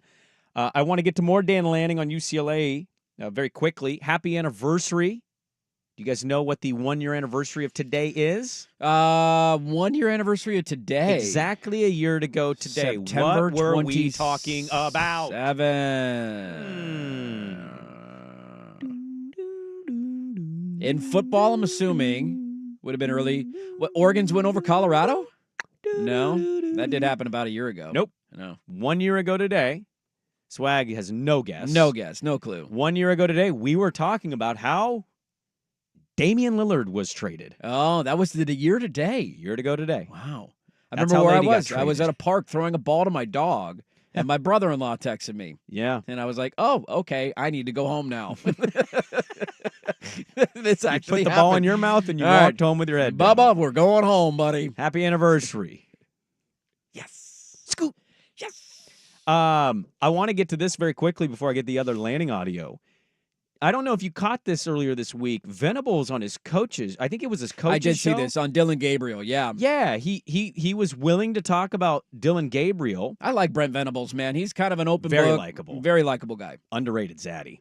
Yeah, good-looking dude. Dude is good looking. Fit, he's running the stairs. Great hair, like great jawline, fit as a fiddle. We've been blowing and going. And, he's willing to talk about this stuff. And he didn't throw Gabriel under the bus, but he did talk about how this all transpired. And so they recounted this, and he basically said that he asked for a meeting following their finale against TCU. And in the meeting, Gabriel outlined his plan to transfer, in large part because he said he wanted to get closer to home. Now, he also cited that their offensive coordinator, Jeff Lebby, had left, and he had a really good relationship with him. Yeah, he left to be the head coach in Mississippi State. He thought his Oklahoma season would boost his NFL draft odds. And I mentioned this preseason of, is this a thing? And to your point, I think you said something effective I don't think that's a thing. I think it's a big thing for him. And so he was disappointed with his draft grade. And so he highlighted these things with Venables and said, I'm going to leave. And I'm not going to play in the Alamo Bowl. And Venables said, quote, I did not know at the time that he wasn't going to the NFL. I didn't even know I had to fight this fight. I didn't even realize that you were even considering coming back. And he says, yeah, but I just want to get closer to home. We hugged and shook hands. He was a little emotional, and I was. It was a really good and positive experience. You can't make a guy stay. The guy is trying to find the next thing, the next chapter for him. I'm sure there was probably some disappointment that Gabriel wasn't more highly thought of in the NFL. He had an amazing year, fantastic quarterback, but we didn't run anybody off or things like that, end quote. So he actually pushes back on the whole, we were going to make Jackson Arnold the starter. Yeah, I'm glad he did that. And Gabriel has to go. He was just surprised Gabriel was going to keep playing college football. I'm glad he did that, man, because that's been, and I've run with the narrative too, both there and at Kansas State, that they had these vets with 5-star quarterbacks behind them, and they were ready to hand the reins over, and that's the way the sport works now. And he said, no, that wasn't the case. He decided to transfer on his own. And Gabriel was asked about it too. Because his mom was the one that started this narrative. Gabriel's mom had said basically that Arnold's emergence within the program is kind of what helped drove him out. And some of that stuff too might just be a guy wanting to not ruin his reputation to a fan base, right? Or he was beloved in Oklahoma the way he won the game against Texas last year on that last minute drive. That you don't want to ruin that relationship, and so maybe some of that was protective on his side. He was asked about it at media availability this week too, and he didn't really want to get in. He was like, I'm just kind of focused on where I'm at right now. But he said going and getting closer to home was a big part of it, and so he is technically closer to Hawaii. And I also think the other part you got to remember is that this is his dream plays. Like, he grew up idolizing Marcus Mariota and wearing an Oregon uniform. He probably knew that they were going to be looking for a quarterback in the transfer portal. There may or may not have been contact prior to that. I don't know. But I think he knew that there would be a good landing spot for him in a place that he's always dreamed of playing. Here was Dan Lanning yesterday on what it's like to win on the road. Oh, there's no better feeling in the world than going to somebody else's, house and saying, you know what, I'm going to cook on your grill. Why don't you just back up? I'm cooking on your grill. We're going to make you guys quiet. Like, that's a great. Yeah, there's no better feeling than going into somebody's house. Cooking on your grill. Cooking on the grill. What would you do if you walked into your house? I'd be a little upset at you. Like, and I dude, was cooking on your grill. Get the hell off my grill, bro. Swag, what would you do if you walked into the condo? You don't know how to turn my meat? smoker on. You don't know what to do. You don't know what you're doing. How many pellets are in there? You check your pellets? Hey, Andy, how you doing? I just walk in with like a one-piece bathing suit.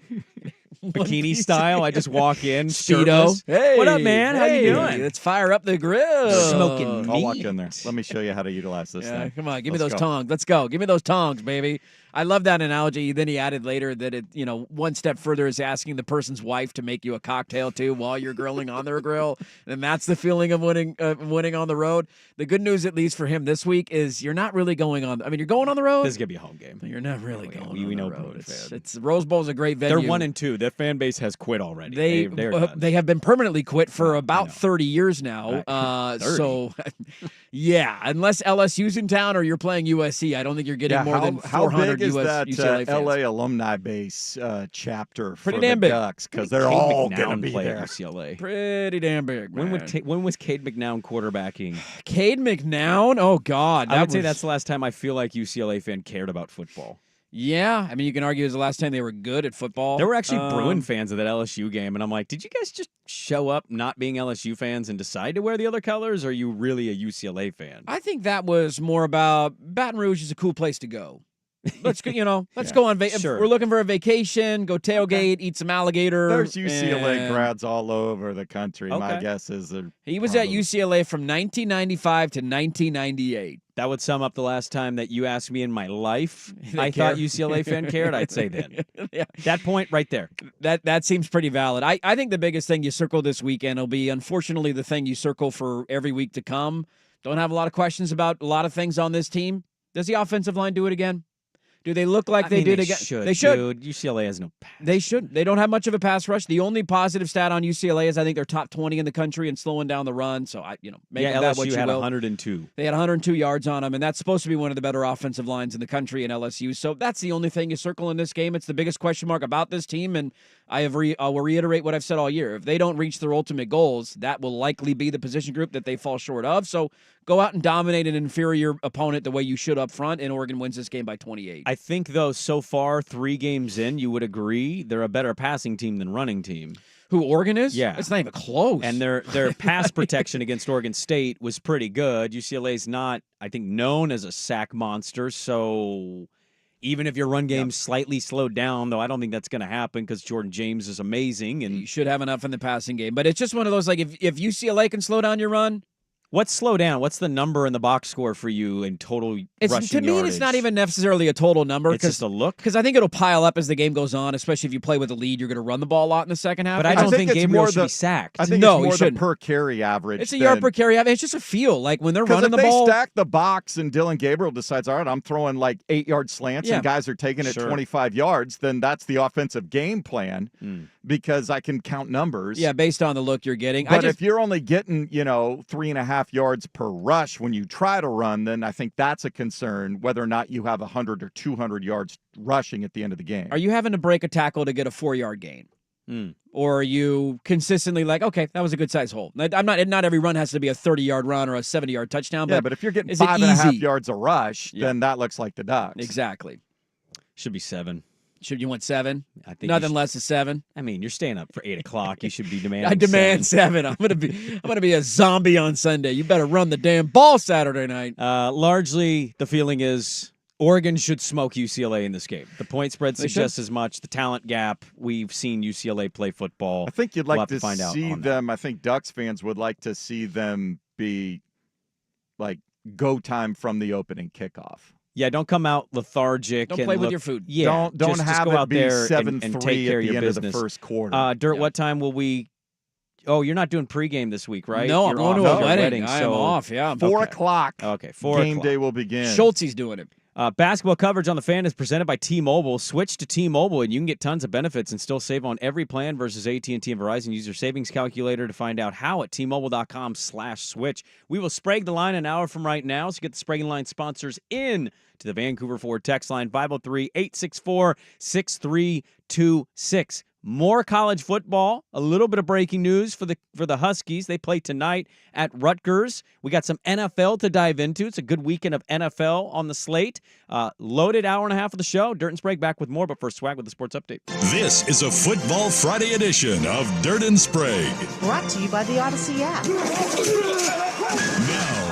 Now, from the Fan Sports Desk, a Sports Center update on 1080 The Fan. First on the Fan, number 8, Oregon, prepping for their first Big Ten Conference game that will look a lot like Pac-12 after dark. They're in the Rose Bowl for an 8 p.m. kick against UCLA. We'll have live pregame coverage right here on the Fan starting at 4 o'clock tomorrow.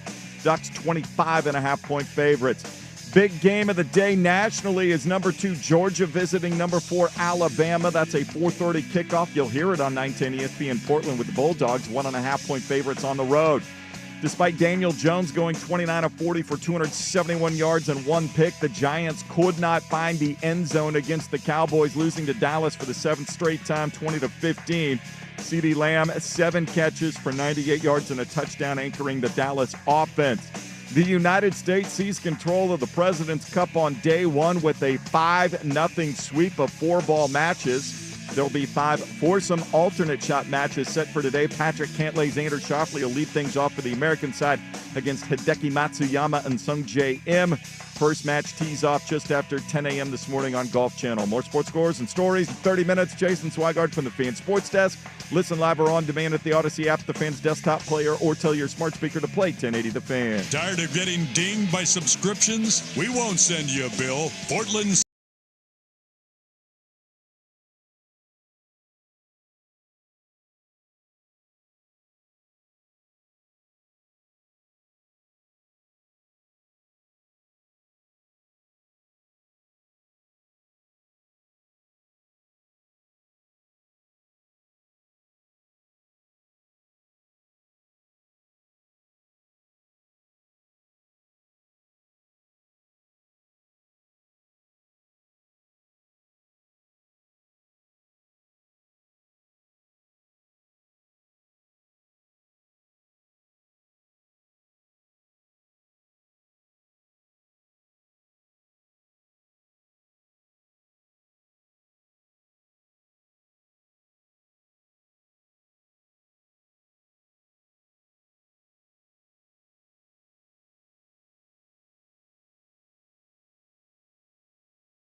Football Friday edition of Dirt and Sprague. Brought to you by the Odyssey app. On 1080 The Fan. All right, welcome back in. 7:35 on your Football Friday.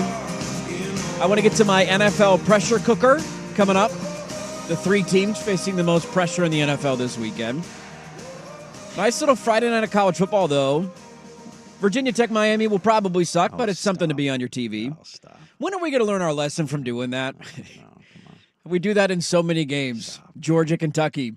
What would you have said if I would have brought that game up? It's not going to happen. It's not going to happen. Okay. UCF is better than Virginia Tech. They are better than Virginia Tech. Or USF. USF. Probably better than Virginia Tech. And they were winning for an okay chunk of that Miami game before Miami blew them Kentucky got dominated by South Carolina. They did. And then almost beat Georgia. Almost doesn't count. I mean, they did almost win the game. Would you hate Dan Lanning? Idaho almost beat my team. Can I ask you, would you hate Dan Lanning if he showed up and he was grilling on your grill? No. Come on in, buddy. Fire up the grill. You just walk in your house Hey, and what's up, Dan? You didn't even know he was at your house? As long as he's cooking a good steak, I'm all for it, Dan. You can come grill on my grill whenever you want, buddy. Come on in, man. I'll make you a cocktail. So you're putting the possibility there could be an upset tonight. No, I'm just saying I think we do this far too often in football, especially where we look at games and just kind of laugh it off like, oh, no chance. And Miami will likely win this game. But it's not nothing's a foregone conclusion. It's football. Are we going to sit here and pretend that Mario hasn't had a random clunker game and didn't lose to a 3-9 Stanford team? I saw that happen. That happened. I witnessed that game live. So I don't want to even talk about that game. I'm just saying I'm excited to watch it, and it'll probably be over at halftime. You're really excited to watch that? Football, man. I'm excited for anything football right now. I'm all in. I watched every second of that game. That game was so bad last night. It was not good. There was 30,000 flags. It was terrible.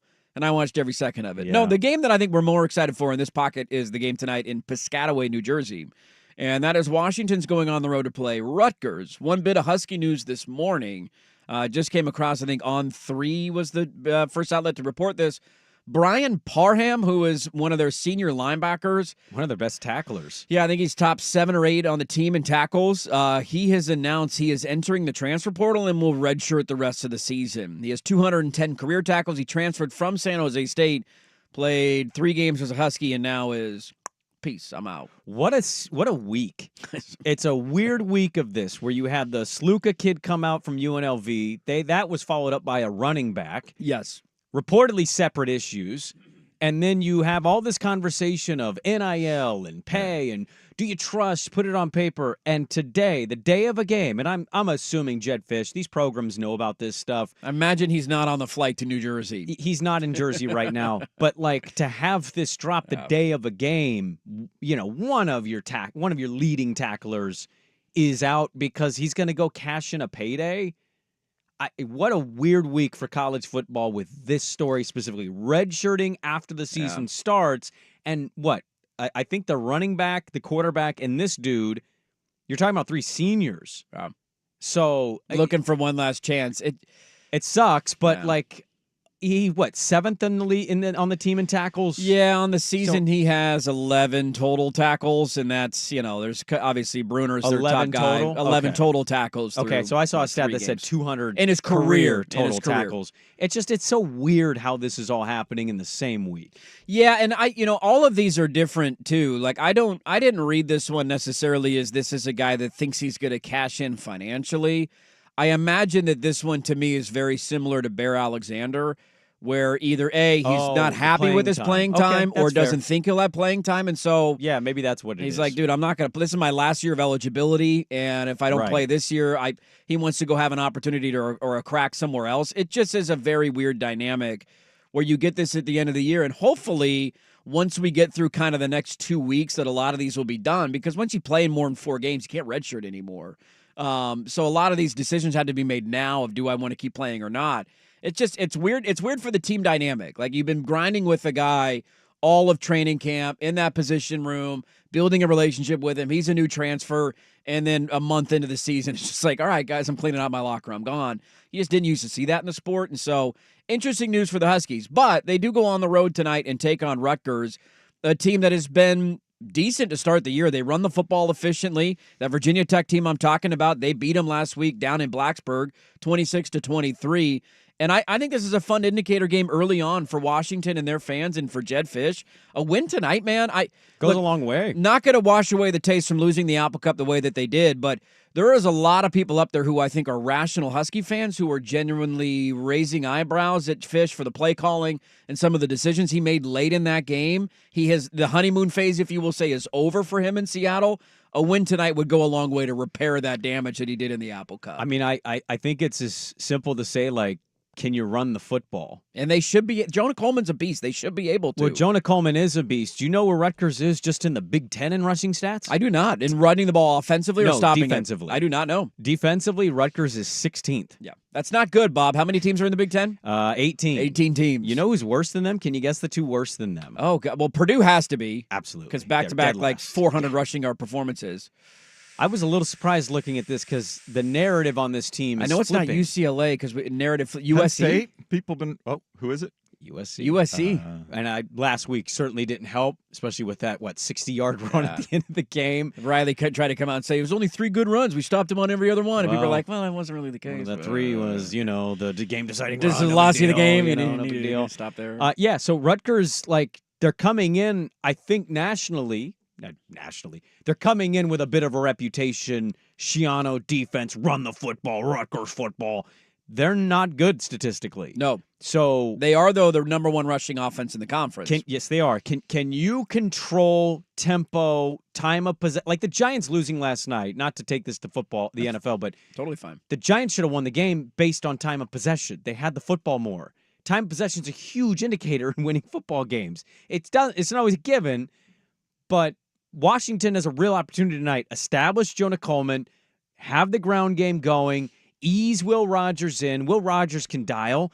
And if you can control the clock, you control the tempo, control all of it, there's an opportunity here. I think this is a tough one because it's short week, going all the way to Jersey. Yeah, long road trip. It's going to be a big, national game that everybody in Jersey's getting up for. Tony Soprano Jr. is going to be there. Is he really? No, that'd be kind of funny if he was. I mean, they should play into they it. They should on every game. They should be coming out to the intro song for the Sopranos. Woke up this morning, got myself a gun. Yeah. But I think it's a tough spot. You have an opportunity, though, to control things if you can run the football. And statistically speaking, you should be able to run the football. Yeah, I have a hard time looking at the Huskies and figuring out. Will Rogers is a good quarterback. He's not bad by any stretch of the imagination. Why and maybe it's saving it for later in the year thing. I don't get it. Why is Jonah Coleman not getting 25 carries a game?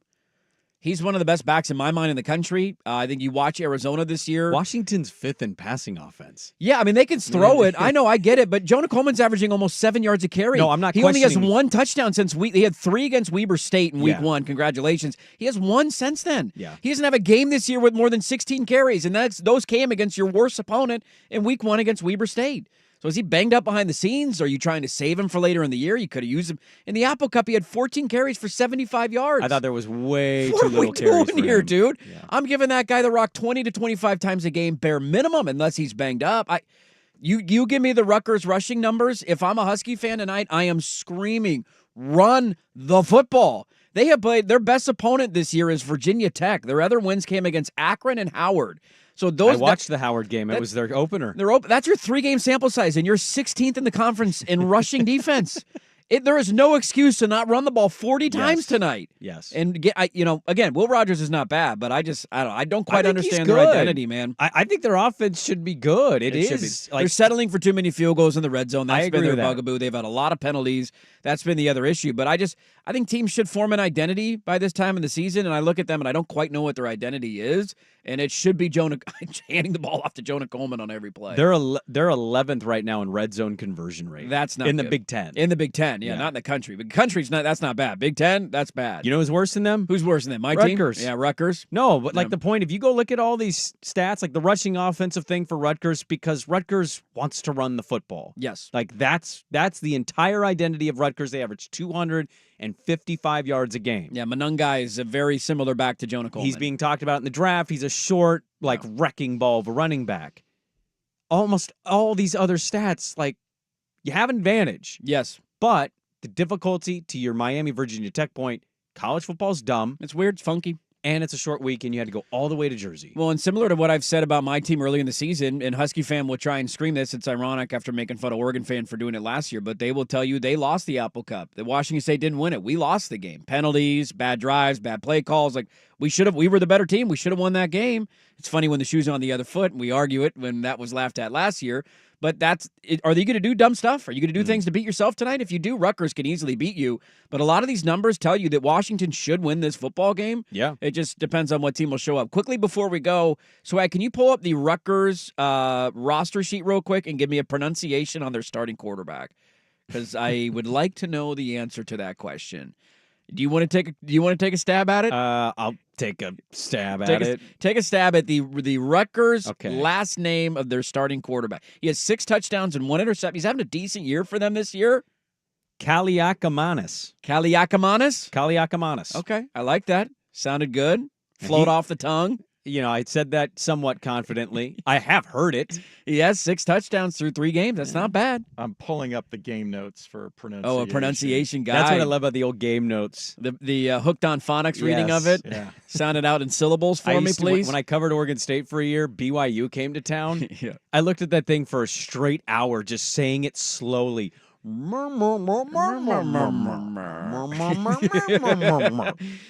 time I call a Winterhawks game, I have to do that where I write my game notes out, and I don't ever write the players' actual names. No. I write it phonetically on my game notes. I do that on my show to make sure that I don't mispronounce it.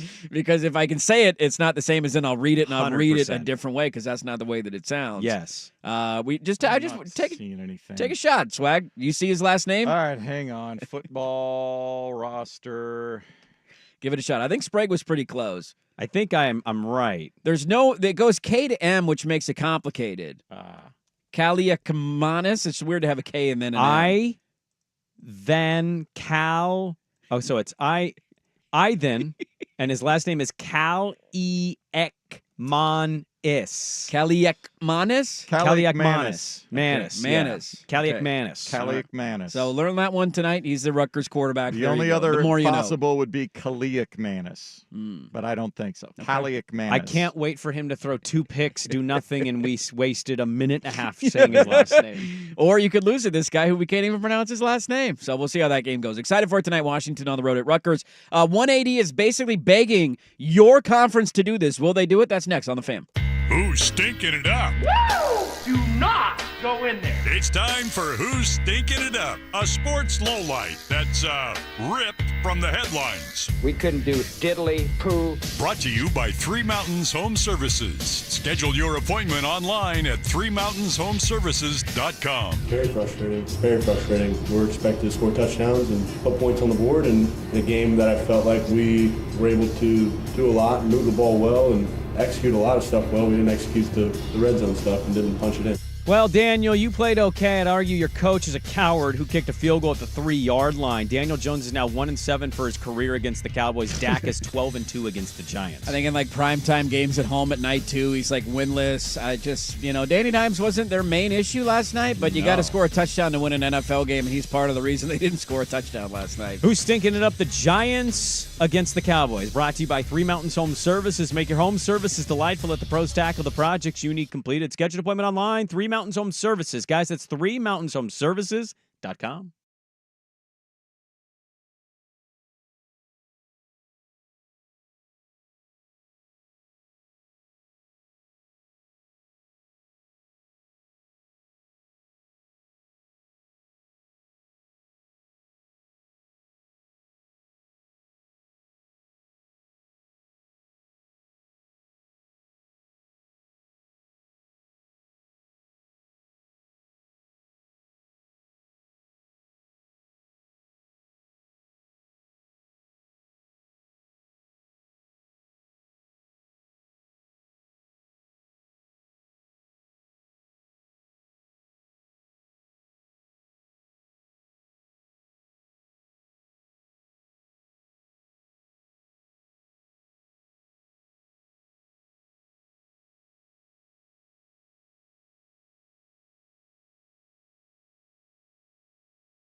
Time. Let's go! Where Dirt and Sprague crunch the hot topics you want to hear. What's the pressure? Don't sit here and act like there's no... We get nervous teeing off in front of a gallery on the 10th hole at Eastmoreland. Crunch Time, brought to you by Crunch Fitness, with memberships as low as $9.99 per month.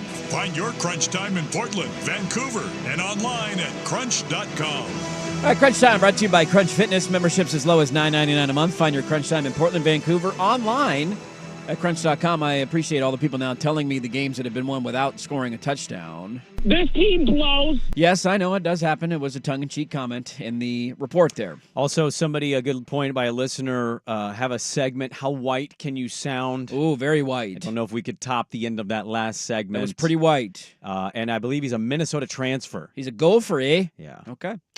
Well, your school has been in the news a lot this week because of what your conference is trying to do, and it seems like they're a little bit lost at the sea. Where do we go now? UNLV said no the other day. Some of the details on that binding agreement they've signed with the Mountain West have leaked out, and so it's like, all right, you had made the comment on the show yesterday, like, just take a step back. Take a deep breath. Let's see where this thing goes, okay? You don't have to have a conference until 2026. And then I got home and I said, let's add Sacramento State. Yes, dude, they're going all in. They're funding their teams. They're going to build a new stadium. If you care about TV market, you'd be in Sacramento. They're building a new stadium. They'd probably take a lesser share to be in. You need one team to be a conference. Like, I don't know. I'm all over the place on this stuff. Get it over with. Be patient. Yeah, this team, not that team. Wait, this team. Well, how about this from the AD at Memphis? So, this one blew me away yesterday. This is Ed Scott. He is the athletic director at Memphis, who, remember, earlier this week, I think that was earlier this week, they said no to the Pac-12's efforts. Their flirtations. Tuesday. Yeah. Said no. He was asked about why and how it went. Here is the Memphis AD. A lot of folks, and some of you in the media, candidly, want us to go to be great, and sometimes you got to be great to go, right? And so when I hear people say, I'm not going to buy tickets, and I'm not going to support the programs, you're not really hurting me. You're hurting the student athletes, right? And you're hurting the people that are on the field playing. And that's really, really important for me. So where does this go? If y'all haven't seen the latest reports of what's going on between the Mountain West and the Pac-6, 7 right now, this is a fluid situation, right? So that's the other thing. When we talk about the decision that was made by the University of Memphis to not join the Pac, as I like to call them right now at this time, that was not a binary decision. That was not a no, we're not ever going anywhere. That was based on the offer that was presented in front of us, that we're not taking that offer because we don't think less of ourselves. And I came here for a reason. You heard me in the press conference. You've heard me in any interview I've done. I'm bullish on Memphis's future. And so I think sometimes we get enamored by the new and we want to take a bad deal. And that deal was not a good deal for the University of Memphis. It certainly wasn't a good deal for our athletic department. And most importantly, it was a really, really bad deal for our Olympic sport. Just openly saying up the deal and we're in your conference. Yeah, give us more money. Are you going to up the deal and will they be in your conference? I did love the way he phrased it. We don't think less of ourselves. That was offensive what you guys offered. I mean, so for those who don't remember the reporting, the buyout of leaving the conference early is like 26, 27 million, somewhere in that range for them. And the Pac-12 reportedly, according to Ross Dellinger, offered to cover 2.5 million of that. That, I guarantee you, is what we're talking about. Yeah, I mean, look, this thing, it's been a bothersome topic for me for over a week. You could argue a calendar year. I would say a calendar year, yeah. But especially the last couple weeks, it feels like it's been ramping up. Now, the report came out last night. The Mountain West is trying to poach NIU and Toledo for football only. People are pissed, dude. Don't touch the MAC, man. MACtion should not be touched. It sounds like they're listening. They definitely will listen. And I'd be curious to see, because we're all, I think what we're all doing is we're all making a grave mistake here. Okay, not a grave mistake in saying, oh, well, the Pac-12 is now on the same level as the Big 12. I think the mistake we're making is concluding who is stupid and who's not stupid, and, like, none of this stuff is fully settled yet.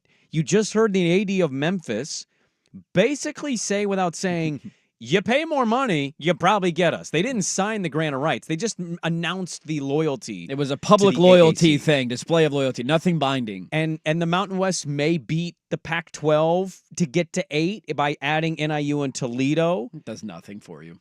Well, I mean, NIU's a good program. Toledo, I don't know what to make of Toledo. I don't have enough information on it. My point is, like, we're all concluding things when things haven't been concluded.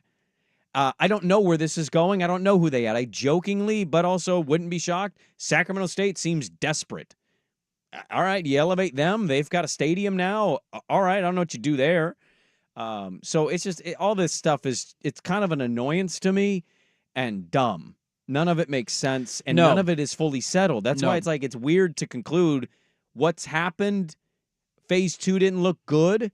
I don't know. This is a way to save it, though, I would say. Does Phase 3 look good? Yeah, is that going to be Phase 3 or a revisit of Phase 2? I hate not giving a definitive opinion, but none of this is defined yet. Yeah, if I were them, I would just say, I call them back. Like, what is it going to take, dude? If we cover $10 million of the $26 million, would that get it done? Well, I think they got to wait and see if this lawsuit against the Mountain West has any. If they don't have to pay those poaching fees, then it's like, okay, now you got some more money to spend. Some more money. Because I would ask the question: is it worth it to spend a little bit more up front? And add, let's say that original plan of Memphis, UTSA, Tulane, and South Florida, and we're going to cover, $10 million for each of you, so it's an extra $40 million. You're going to go from 2 to 10? I mean, what's it going to take to get it? Like, what's more important to you? That's a $32 million it's a massive increase financially. I get that, but is that worth it for you in the short term? I don't know. More so than adding Sacramento State and UTEP? And to me, it would. If I were a fan, it would be. It's not my money, so I'm spending somebody else's money on the show. Very easy to spend somebody else's money, Hard not for your me own. to know dirt when the people in charge don't seem to know. Yeah, and that's very true because you don't know what the total finances are going to be with all the Mountain West stuff going down. I just thought that was hilarious. It seemed like it was kind of settled. They weren't going to leave, and then here's the Memphis AD doing an interview like, up your offer and we'll come join your conference. Yeah, people viewed that as him trying to crap on the conference. I viewed it as like a way to say, pay me more money. Dude, and I think you also hinted at it. He hinted at it there. Their fans are livid over this. Gary Parrish. Livid. Gary Parrish is a media member. He's been a longtime Memphis guy. He does a radio show over there. He had a big minute and a half rant on his show, and it kind of got some traction yesterday. I should have pulled it. But he basically just ranted about how stupid it was to stay in the AAC instead of going to the Pac-12. There was a game last night in the AAC. Did anybody know that was happening? I didn't know a game had happened. They played last night. There was a game. It was, I believe, Army. Let me see who they were playing. And I saw a screen grab of the stands. I think I saw the Army notification. Did they win? Army at Temple. Army at Temple crushed the Owls 42-14. Army, by the way, keep an eye on them for the Dirty Bowl next week. The Black Knights might be making a run in an at-large bid here, or a Group of 5 bid, I should say. They might get the highest automatic qualifier, Group of 5, and then still be able to lose a game. Yeah, they could. There was 53 people there. And this was trending on social media of Memphis, do you want, I get that the Pac-12's not a power. This is the conference you want to play in? There's nobody there. Nobody cares. Why?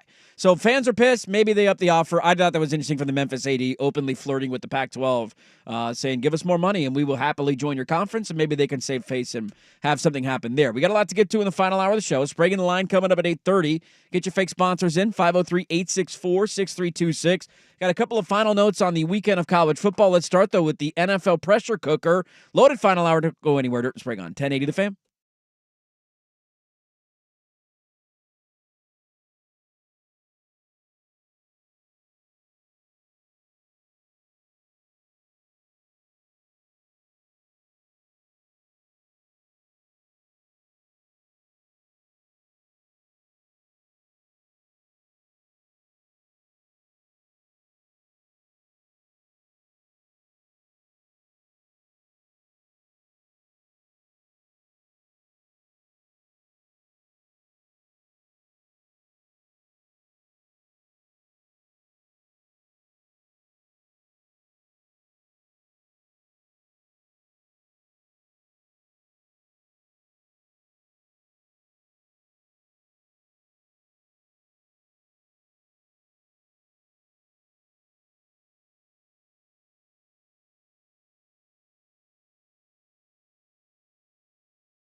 KJJ HD2 Portland, an Odyssey sports station. Now, from the Fan Sports Desk, a Sports Center update on 1080 The Fan. First on The Fan, it will probably look like Pac-12 After Dark, but it is the Big Ten Conference opener for 8th-ranked Oregon in the Rose Bowl against UCLA, 8 o'clock tomorrow night. We'll have live pregame coverage right here on The Fan beginning at 4 o'clock. Ducks 25.5-point favorites. Big day, a big game of the day nationally. Has number 2 Georgia visiting number 4 Alabama, 4:30 kick. You can hear it on 910 ESPN. Portland Bulldogs 1.5-point favorites. Dodgers and Yankees both clinching division titles Thursday night with victories in line for the number 1 seeds in their respective leagues. Royals and Tigers can take the last 2 wildcard spots in the American League with wins tonight. Detroit hosting the White Sox. Kansas City's in Atlanta to face the Braves. Over on 910 ESPN Portland at 4:30, it's the Mets in Milwaukee to face the Brewers. New York vying for one of the last NL wildcard slots. More sports scores and stories in 30 minutes. Jason Swigart from the Fan Sports Desk. Listen live or on demand at the Odyssey app, the Fan's desktop player, or tell your smart speaker to play 1080 The Fan. Jump back to earlier parts of your favorite fan shows on the Odyssey app. The only way to rewind Portland's sports leader, 1080 The Fan. This is a Football Friday edition of Dirt and Sprague. There's glory in the legends of this hard muscle life, and there's poetry in each season made of sweat and strife. Dirt and Sprague on Football Friday. Brought to you by the Odyssey app. Download the Odyssey app, follow 1080 The Fan, and enable push notifications to get the latest on the Ducks, Beavers, Blazers, and more. All I know is, you mess with me, you got problems. Dirt and Sprague on 1080 The Fan. Hey, let's do this. Final hour. Dirt and Sprague here on Portland Sports Leader, 1080 The Fan, 99.5 HD2, the Odyssey app, live on YouTube. Morning, YouTube. We're here. We're having a great time. How do you like me now? I like you a lot, Kirkers. I like you a lot. Callie McManus. Yeah. He's playing tonight against the Huskies. It's a stud, dude. We're spending way too much time trying to figure out how to say his last name for a quarterback that... This guy better live up to the hype tonight. That's all I say. What hype? He better... He's the Callie McManus hype. Name hype? Have you not seen the billboards in New York City? The Callie McManus billboards? Okay. The Norwegian Wonder? The Greek Wonder? What are we calling him? That'd be a good nickname. We do have a lot to get to. Sprague and Line coming up at 8:30. Get your fake sponsors in, and that is to the Vancouver Ford text line, 503-864-6326. I'm sweating out who I'm going to take, and I'm lost. I'm a lost puppy in the wilderness, and we'll see who I land on. It's probably sickening enough to people who don't gamble to listen to this show at times. The commercial breaks are worse. Every it's commercial Dirt break. talking to himself as if he's talking to me. Jags. I'm looking for am I really validation. gonna do the Jags again? I know. Jags. Am I really going to do the Jags? And then if I chime in, instead of like going, that's the other side of the argument, no. he kind of doubles down I on push back. himself, Yeah. even though he's questioning himself out loud. Even though I'm a horrible gambler. He goes, I think I'm going to have to take the Jags. I'm like, you sure? Yeah. And then he gives me the reasons. So I don't know what to do at this point. I do have to P1 Harley on the YouTube chat. I thought we were buddies. I've supported your Falcons all year. We've been dirty burden together. I was the voice for you with Jason Kelsey when he was wrongfully on our ESPN channels. Get him off my broadcast. I thought we were in lockstep. You texting in Giants 5.5 was a lock. Too far. Too far and too soon. Okay? We're just going to leave it at that. The only missed field goal of the man's career from 50 or more, and it happened to be I can't catch a break. When you gambled on him to make it. He's kicked, I think, over 15 plus of those field goals in his career, minimum. He made like an 84-yarder last night and made it look easy. Like he was hitting a 60-degree wedge and stuck it to 5 feet. And the one time you gambled on him to make it, he missed the kick. That was hilarious. I can't catch a break. I hated laughing about you, but I'm sorry. Chuckle away. It's okay. We'll see if I can right the ship at 8:30. Let's get to the NFL pressure cooker, shall we? You guys got your pressure cookers all set? Nothing beats a good pressure cooker. Rainy day. Don't got to worry about cooking. Just sitting in there. Ooh, I see what you did there. I like it. Who is Ice Baby in the NFL right now? I'm worried it's going to be the Ravens after this weekend. I think it is the guy who wears a lot of ice when he wins big games, and he's smoking that Joe Burrow. And is there anybody that takes the top of the pressure cooker over the winless Cincinnati Bengals No. playing the Carolina Panthers this weekend? You cannot be losing to the Red Rifle. I mean, what do we say, seriously, Monday, if they lose this game? They're done. To Carolina. No, like, I know most people probably have them in that category because historically speaking, they are. 0-3 number's not good. You drop to 0-4 and look bad against the Panthers, your season's over. And, like, what are we talking about with the Bengals? Zach Taylor's head's on a swivel. I think that's a fair point. They might fire him if this is a disaster of a year. So far, yeah. And they still, by the way, haven't signed their star wide receiver to a long-term contract, and T. Higgins is going to leave in the offseason. Because he's on a tag. Because their owner is cheap as hell. So they take the cake. I'm curious for both of you, because we can all agree on number one. It has to be the Bengals. Yes. Who is number two? Is it an easy pick for you in the NFL pressure cooker this weekend? You know, last weekend, who did I say? Does my I think I Jags... said the Lions, and the Lions ended up winning. They were in my pressure cooker last week. They lived up to the hype. You gambled on that game, and they covered the number. Does my Jags take stand if they don't have enough fans to be pressure cooked? I mean, they're cooked. They're 0-3. We already tossed them out. They're not even under a pressure cooker anymore. What is the season? The chicken burnt. I think the percentage you make at the playoffs is under 10%. And of a lot of the teams that you think that they can turn it around, Cincinnati, at least there's a small part of your brain that's like, I've seen him get off to slow starts and have a good end of the year. You win this weekend, like, all right, you can find your way back into the race maybe. I do think all hope is lost on Jacksonville. Really? As a contender and as a playoff team. But I guess if you win this weekend, maybe the narrative's different. So Jacksonville could be in the pressure cooker. I'll give you one that's, well, I think conversely, you could go the other way. Houston? They're interesting. Yeah. They haven't been overly impressive. Now, they're super banged up. Nico's been limited this week. The running backs aren't practicing. It doesn't look like they're going to play again this week. They're an interesting one. I'll go a little outside of the box. Falcons. Ooh, good pick. I like that. 1-2. Yeah. Look, back and forth games of the Mahomes, and you're losing to Mahomes. That happens to everybody in the NFL. They also very easily could have lost to Philly. It could be 0-3 if we're going to do the woulda, coulda, shoulda game. Yeah, 2-minute drill kind of wins you the Philly game randomly, and nobody expected it. And conversely, you had an opportunity to win that game against Kansas City on Sunday Night Football, and you choked it away. Two different drives, two different opportunities. I'm kind of looking at Atlanta, who came in with expectation, veteran quarterback. I don't think they play Penix even if they lose this weekend to the Saints, but pressure, there's got to be pressure in Atlanta. I think that's a really good underrated pick for the weekend because that is a team that, myself included, had very high expectations. You brought, the one missing link that they had was quarterback, and they addressed it this offseason. If you fall divisional matchup, you fall to 1-3, which, by the way, I mentioned earlier in the show, their next game is Thursday night, so they got to play a short week against Tampa. You go into that game at 1-3, oof. I'll give you one more, and I don't think it's one that's going to stick out a lot for people. It's kind of a pressure cooker more for a player, I think, than a franchise. I'm looking at the desert. And if Kyler Murray and the Cardinals fall to the commies, you have the Niners next week, and then you're at San Francisco and at Green Bay, and then you're at home against the Chargers, who has Harbaugh. And I think it's going to start to build if he doesn't win this weekend, and then you lose to San Francisco, and it just compiles. Yeah. I think you're going to start to hear, oh, Kyler is a franchise guy, huh?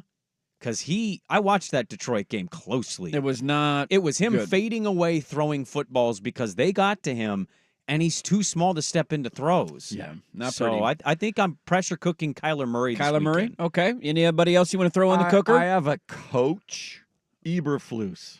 Yeah. Oh, good. Can I throw Rams- Caleb Williams in great there one. too? Can Caleb Williams be in there yet? No. Is it too Not soon for yet. that? No. They're Not playing the yet. Rams this weekend. The Rams The aren't Rams very are a good. shell of them. I have nobody. I'm gonna be that biased. Offense can't show any signs of improving.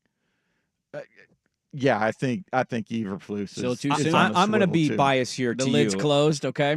I'm almost to a point with their season where I'm like absolving what's happening.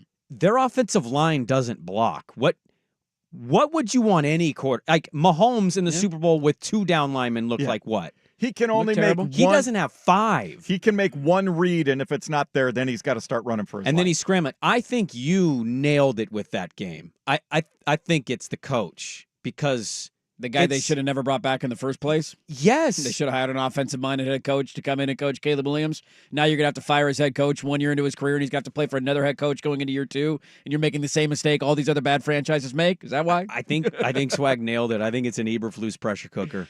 I like that. They're favored. Why are they? Why is They're any favored, team? I know. Why are they favored with what you've seen from them? I know the Rams are hurt. The Rams have Stafford and McVay, and they just beat the Niners. So they could be walking into a bear trap, or I say out loud again, I'm gambling on the Rams because why is Chicago favored against almost anybody? Anybody can run the ball on the Colts. They couldn't run the ball on the Colts. Yeah, that's a valid point. Ravens are another candidate for this. Obviously, they got a big game on Sunday night, and they slightly pulled themselves out of the cooker last week with a win over Dallas. One more win this weekend, you're back to 500. Almost choked it away, though, Almost choked it away. I'm going to give you one other, and I've actually contemplated gambling on this game. I'm not going to do it because my wood's not big enough. Who you pressuring? The big wood's still in here? No, my wood's not in there. Just looking the part is the team that I have viewed as always being the best in the NFC. Go do what you're supposed to do this weekend, 49ers. Kittle's back. Losing that game was pretty inexcusable last weekend. The Rams are not good. And defensively, you couldn't come up with stops in multiple times when you needed it. Purdy had a decent, I'd say better than decent. He had a really good game, I thought, last week. And so you should be 2-1, but you're 1-2. Christian McCaffrey's not coming back anytime soon. Their defense? That's you're playing the Patriots. Like, I'm just saying it shouldn't matter. Like, I know you're not going to lose this game. At least, if you do, holy hell, disaster mode. Just go out and win a comfortable game the way that you should and be 2-2, and then everybody breathes a sigh of relief. Stafford is better than Brissett, but Not even close. You would have looked at the Rams offense a week ago and said said you don't can't. have a problem, and they did. It's Tutu Atwell. Their biggest problem is their defense. Yeah. That's going to be a dumb game. Brandon Staley's on their staff now.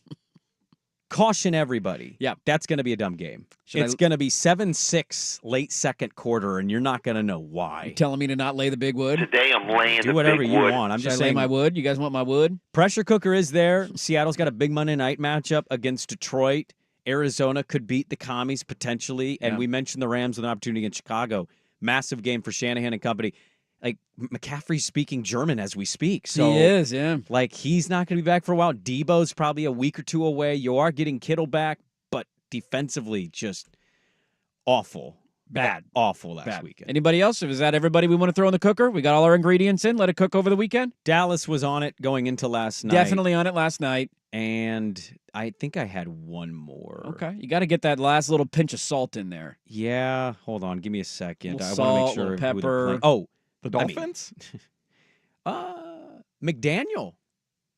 I don't think you're going to fire him, but like if you're an offensive guru, how many offensive gurus that you'd put in that category have done it with other quarterbacks? You're He's got a Pro Bowler at quarterback now, too. Monday night. He has zero evidence that he can do this without Tua. Yeah.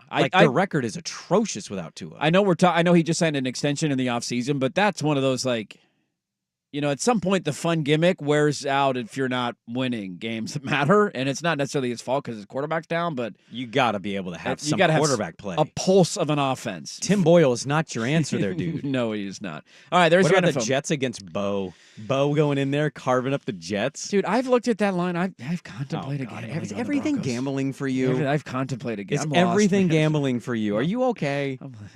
Well. By the way, you had a great year. I had a great year a couple years ago.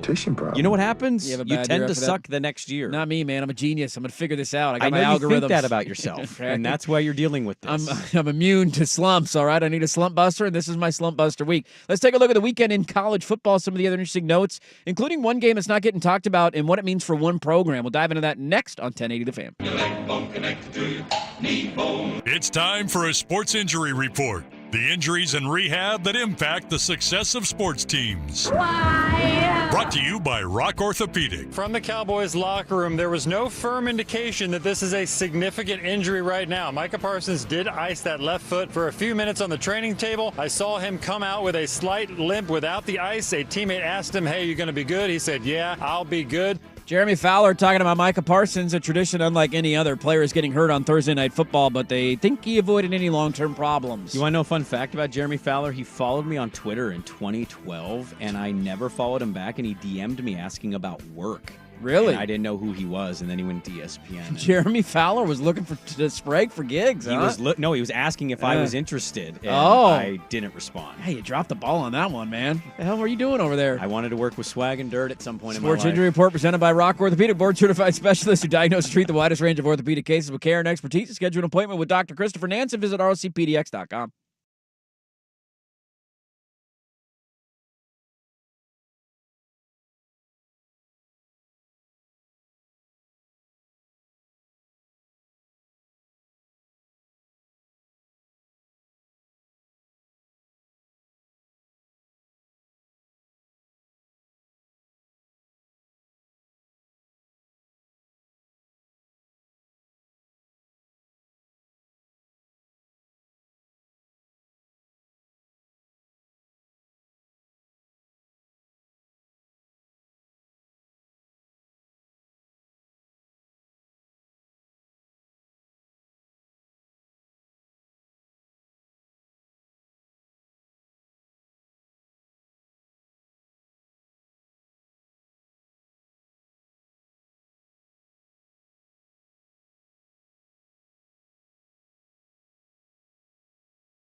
This is a Football Friday edition of Dirt and Sprague. Brought to you by the Odyssey app. On 1080 The Fan. I love the football hot takes you give. Oh, we got takes everywhere, baby. My picks are locked in. Winners, chicken dinners coming up 10 minutes from now.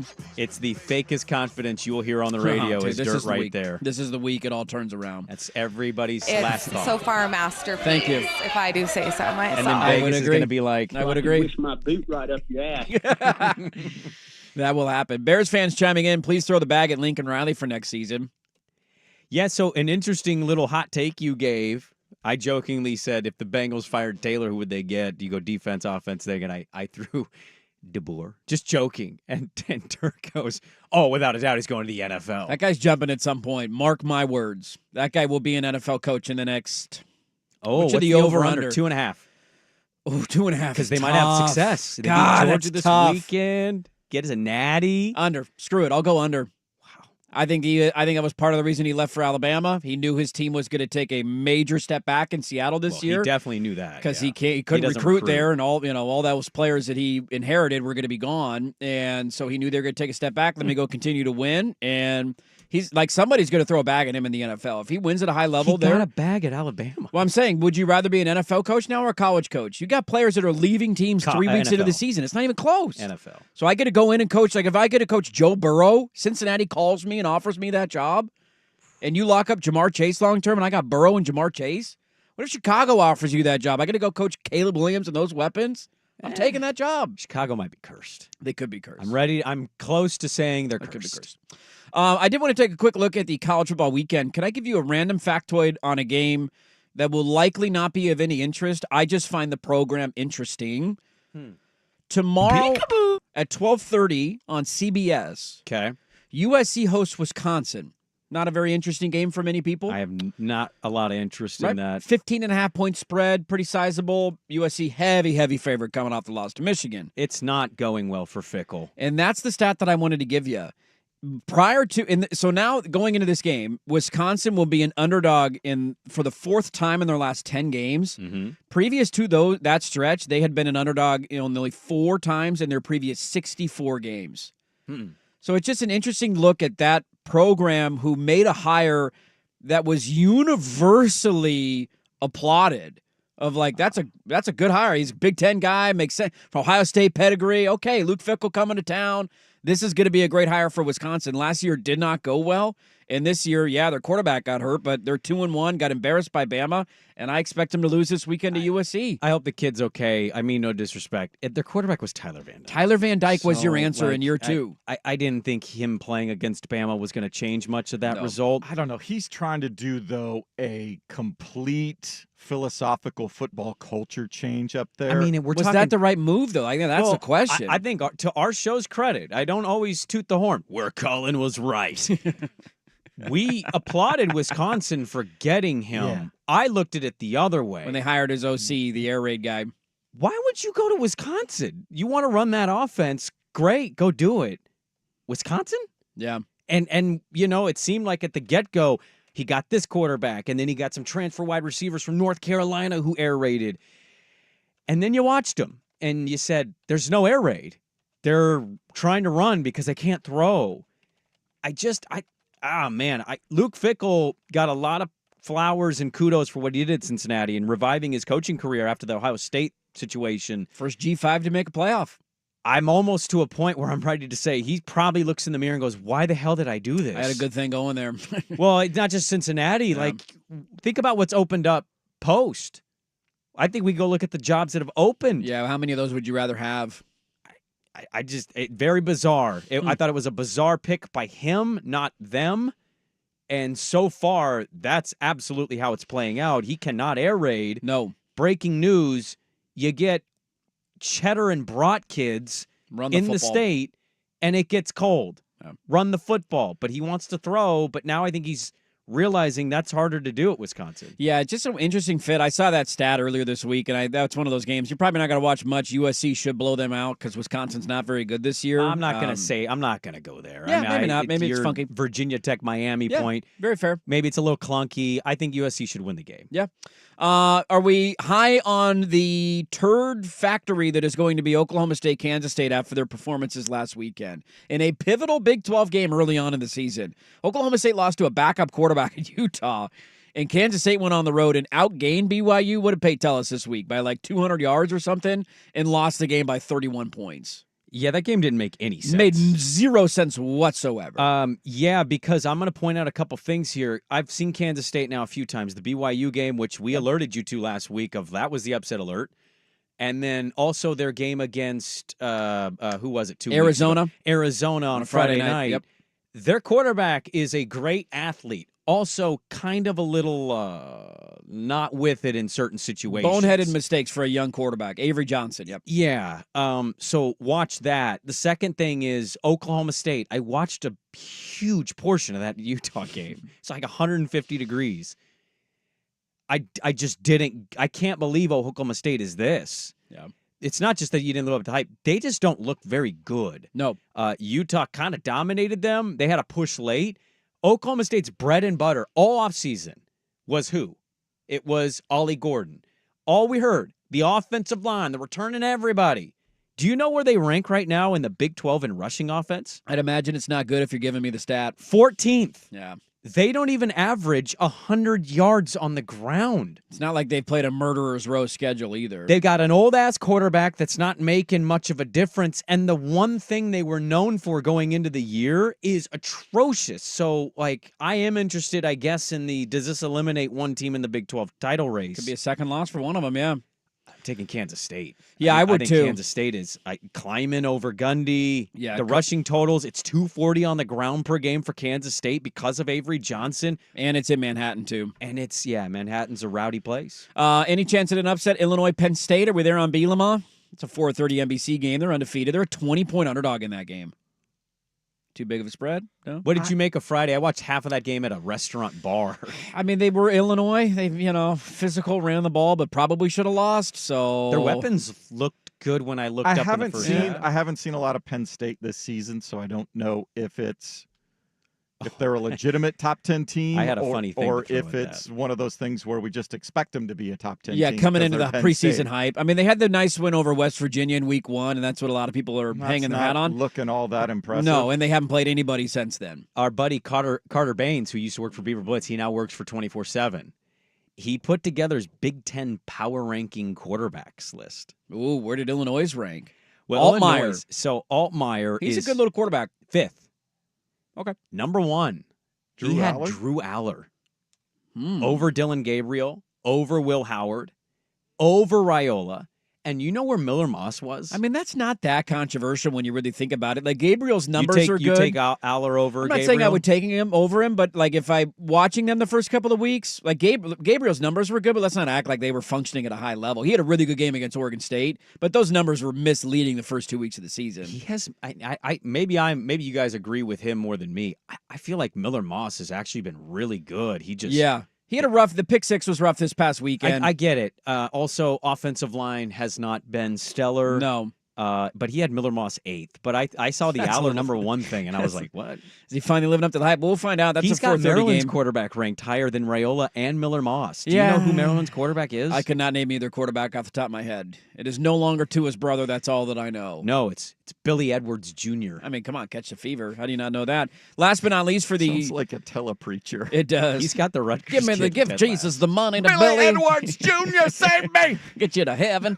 Oregon, UCLA, we talked about earlier, 8 o'clock. Which game ends up being better in capturing more of our attention? That's because Baby Billy was a really funny character. He was a great character. Righteous Gemstones. Washington State on the road at Boise State, which, by the way, the line now down south of a touchdown, so money's coming in on the Cougs. Or Arizona, Utah. Which game captures more of our attention Saturday night? Cougs at Boise, State. Blue Okay. Turf, Okay. Jane T. That has Mateer? a potential to just be cuckoo for Cocoa Does that Puffs. not sound like a Varsity Blues sequel? On the Mateer Blue versus Turf. Jane T. It does, doesn't it? Jane T coming. Get him, Mateer. Get him, Jane T. Come on. Okay. All right. Just wanted to throw that out there. Arizona's Arizona, Utah could be a dud. I think I could see Utah actually having a little bit of a letdown Especially and making this a game. if Rising can Doesn't play yeah. and is effective. It's Zach Wilson's brother, Isaac. That's their back. Yeah, the quarterback. So there you go. There's your little weekend Which one is preview. it for you? Why did you ask that? I feel like that's an easy answer. Yeah, Isn't it Cougs Boise State? It is Cougs Boise State for me too. Arizona's been kind of disappointing. even I just don't know what to make of Utah with a backup quarterback. Like even if somebody gets up didn't like look great last 17 points in that game, you're not turning it off. Definitely if not turning Utah it off. gets up 17 on Arizona, it's over. That'll be a big one where you're watching, one of those games on a big screen, 2 of them on a jumbo screen, Yeah. or you got 4 going at the same time. Saturday night, it's going to be a lot of fun. I can't wait. Fafita and I don't blame him. It's just lock on to T-Mac. Yeah, if they can defend all they got. T-Mac. But that Morgan Scally They are off a bye. defense- They are off a bye. Yeah, off a bye. But the Scally defense was filthy last No week. doubt about it. There you go. There's your weekend little preview right there. We'll see if all of the football lives up to the hype. Let's lose some money or win some money. Sprague in the line is next. Get your fake sponsors in. 503-864-6326. Do some gambling next. First, your Swag with Sports Center. This is a Football Friday edition of Dirt and Sprague. Brought to you by the Odyssey app. Now, from the Fan Sports Desk, a Sports Center update on 1080 The Fan. First on the Fan, coming off the bye, number 8 Oregon, preparing for their first ever Big Ten Conference game that will have all the appearance of Pac-12 after dark. They're in the Rose Bowl for an 8 p.m. kick against UCLA. We'll have live pregame programming right here on the Fan, 4 o'clock tomorrow leading up the kick. Ducks holding as 25.5-point favorites. The big game nationally is in Tuscaloosa. Number 4 Alabama hosting number 2 Georgia. 4:30. You can hear that on 910 ESPN Portland. Bulldogs 1.5-point road favorites. Dodgers and Yankees both clinched division titles Thursday night with their victories. They are in line to be the number 1 seeds in the National and American Leagues, respectively. Today, the Royals and Tigers can take the last 2 wildcard spots in the American League with victories. Detroit hosting the White Sox, Kansas City's in Atlanta to face the Braves. The United States with a 5-0 sweep of 4-ball matches on day 1 of the President's Cup. It's 5 foursome alternate shot matches today. First up, just after 10 a.m., it will be Patrick Cantley and Xander Schauffele for the Americans against Hideki Matsuyama and Sung Jae Im for the international side. More sports scores and stories in 30 minutes. Jason Swigart from the Fan Sports Desk. Listen live or on demand at the Odyssey app, the Fan's desktop player, or tell your smart speaker to play 1080 The Fan. Got a smart speaker? It's the Fan in your office and every room of your home. Tell your smart speaker to play 1080 The Fan. Hey, it's Dusty. Victorico's breakfast tacos are the perfect way to start your day. Fresh eggs, savory meats, creamy chipotle sauce, and all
This is a Football Friday edition of Dirt and Sprague. Brought to you by the Odyssey app. On 1080 The Fan.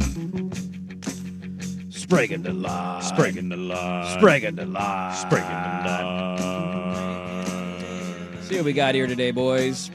Spraguing the Line brought to you by delusional OSU fans that believe the new Pac-12 is a Power 5 conference. Even a Sprague pick is more realistic chance of actually panning out. Spraguing the Line brought to you by a boot up your ass. That is what you should get for taking the betting advice from Sprague. So I wish my boot right up your ass. Spraguing the Line brought to you by Wilbur's Western Warehouse, where a boot up your ass is a preferable to following Sprague's picks. So I could wish my boot right up your ass. Spraguing the Line brought to you by NIL. Just like a Sprague pick, you show up, lay it down, and it doesn't pay out. Sorry, Bubba. I'll scissor kick his gizzard. Sprague Line brought to you by Sprague's wife. She was considering a merger with him in bed last night, but was insulted by the size of his offer. She probably should have said no until I did it better. Right in the butt. Sprague Line brought to you by randomly smelling weed. Sprague can smell a grow house from a quarter mile away, but he can't sniff a winning pick. Holy catfish! I don't know if I can say this on the air, but I'm going to go ahead and test it out. We got a dump button alert. Sprague and Line brought to you by the Rutgers quarterback. Just like his name's mispronunciation, Sprague picks lick man ass. Yeah. Sprague and Line brought to you by the good people of Oakland, California. The only people in the world more disappointed and let down this morning are the ones who regularly place these picks. We just like to be around naked people together. I like being around naked people too. All right, here's the records. It's ugly. Sprague had a nice weekend, 2-1. Felt like a 3-0. That's how bad we've been. That propped you up to 5-7 on the year. You're within shouting distance of 500. Well, you were a 3-0 weekend away from being above 500. We'll see. Swag and I went 1-2. That puts your record, Jason Sprague, at 4-8 on the year. After a 3-0 start, that's 1-8. And I am now after another 1-2 weekend at 3-9, bringing up the rear. And this is the weekend it changed. I hit on the Chiefs, lost on the Saints and the Raiders. Dear God, what a bad pick. You hit on the under in the Steelers and Chargers game, and on the Lions -3 against the Cardinals. Lost on the Bucks against the Broncos. Yeah, thank you, Baker, for showing up. And Swag went all Pac-12, old Pac-12 picks. Hit on Oregon State against Purdue, and then Arizona State lost outright to Texas Tech, and Cal did not cover the number and did not win against Florida State. So that is who we all selected. Sprague, T-Box is yours after a 2-1 weekend. Yeah, I'm gonna start with an over here, Bob. A lot of unders this season. Bubba's so far going with an over in the NFL. I'm heading to the desert, Andrew, where I have watched the Washington Commies play enough this season to conclude that defense blows. I also have watched Arizona play. That defense, Buda Baker practiced, but that defense ain't great. I know they're coming on a short week. They played on Monday Night Football, and they beat that Joe Burrow. But I think the Cardinals are going to play better offensively, and they're not facing quite the pass rush that they faced against Detroit. So I'm going to actually expect, and Marvin Harrison Jr. was limited, but he practiced. That was encouraging. There may be no Trey McBride. That's a little troubling. However, the Commies defense is giving up 30. The Cardinals defense is giving up 28. Yeah. Bob, we combined are going to go over 50. The Commies and the Cardinals over 50. Okay, pick number one. Swag, where are you going? We'll start tonight. I'm since I have done so well on the big PP picks. Let's riding the big PP. We're gonna ride the big PP out to Piscataway, New Jersey. The line has come down. The last I checked.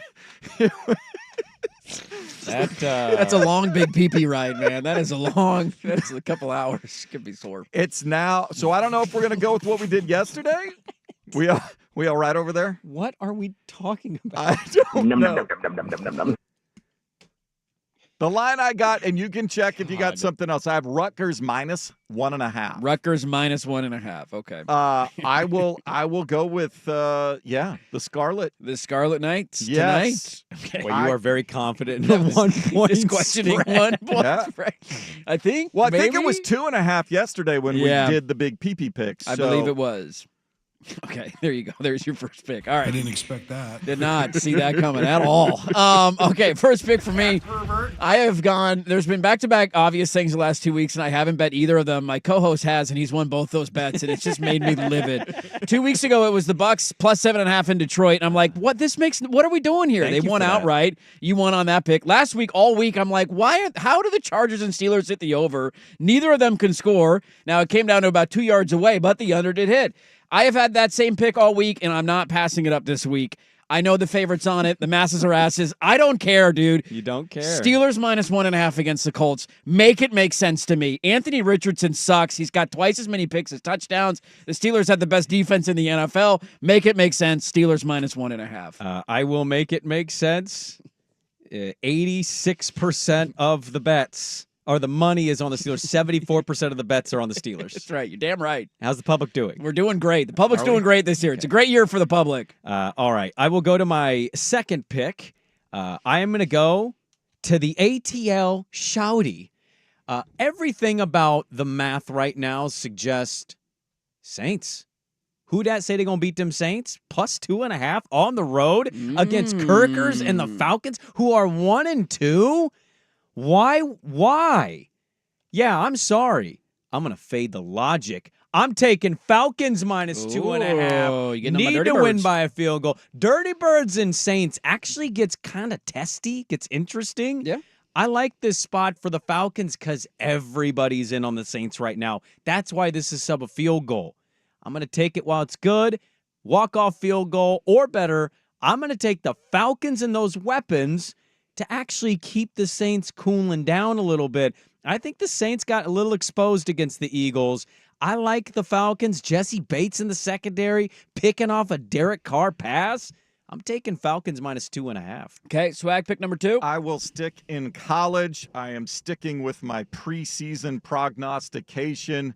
They had a bye week. They were coming off a good win. They're still building. I really like what Dan Lanning and his staff do with off weeks. They are that grill at UCLA is going to be full. They are cooking everything. Everybody's going to eat for the Ducks. Lay the 25.5. 25.5. Okay. Pick number 2 for me. I'm going to go to Sunday Night Football. And look, I've been on this team. I think they're better than their record indicates. They had no business losing the game in week 2. They were a quarter of an inch away from potentially beating the Kansas City Chiefs on opening night. And I think they found their groove a little bit last week. I'm not freaked out by the way they played in the fourth quarter. This is the best game, you could argue, in all of football for the entire weekend. Georgia-Bama's the only one that comes close. They're at home in this game. I think they have more of a sense of urgency because of the start of the year. I love the way they ran the football last week. I know Buffalo's playing awesome, and the Bills have been one of the stories early on in the NFL season. I love the Ravens this weekend, man. I think they're going to be able to run the ball. It's a big win for them, a big statement for them to announce we're still here in the AFC race, and I'm taking the Ravens minus 2.5 on Sunday night. Sizzler. Yeah, that's about how I feel right now.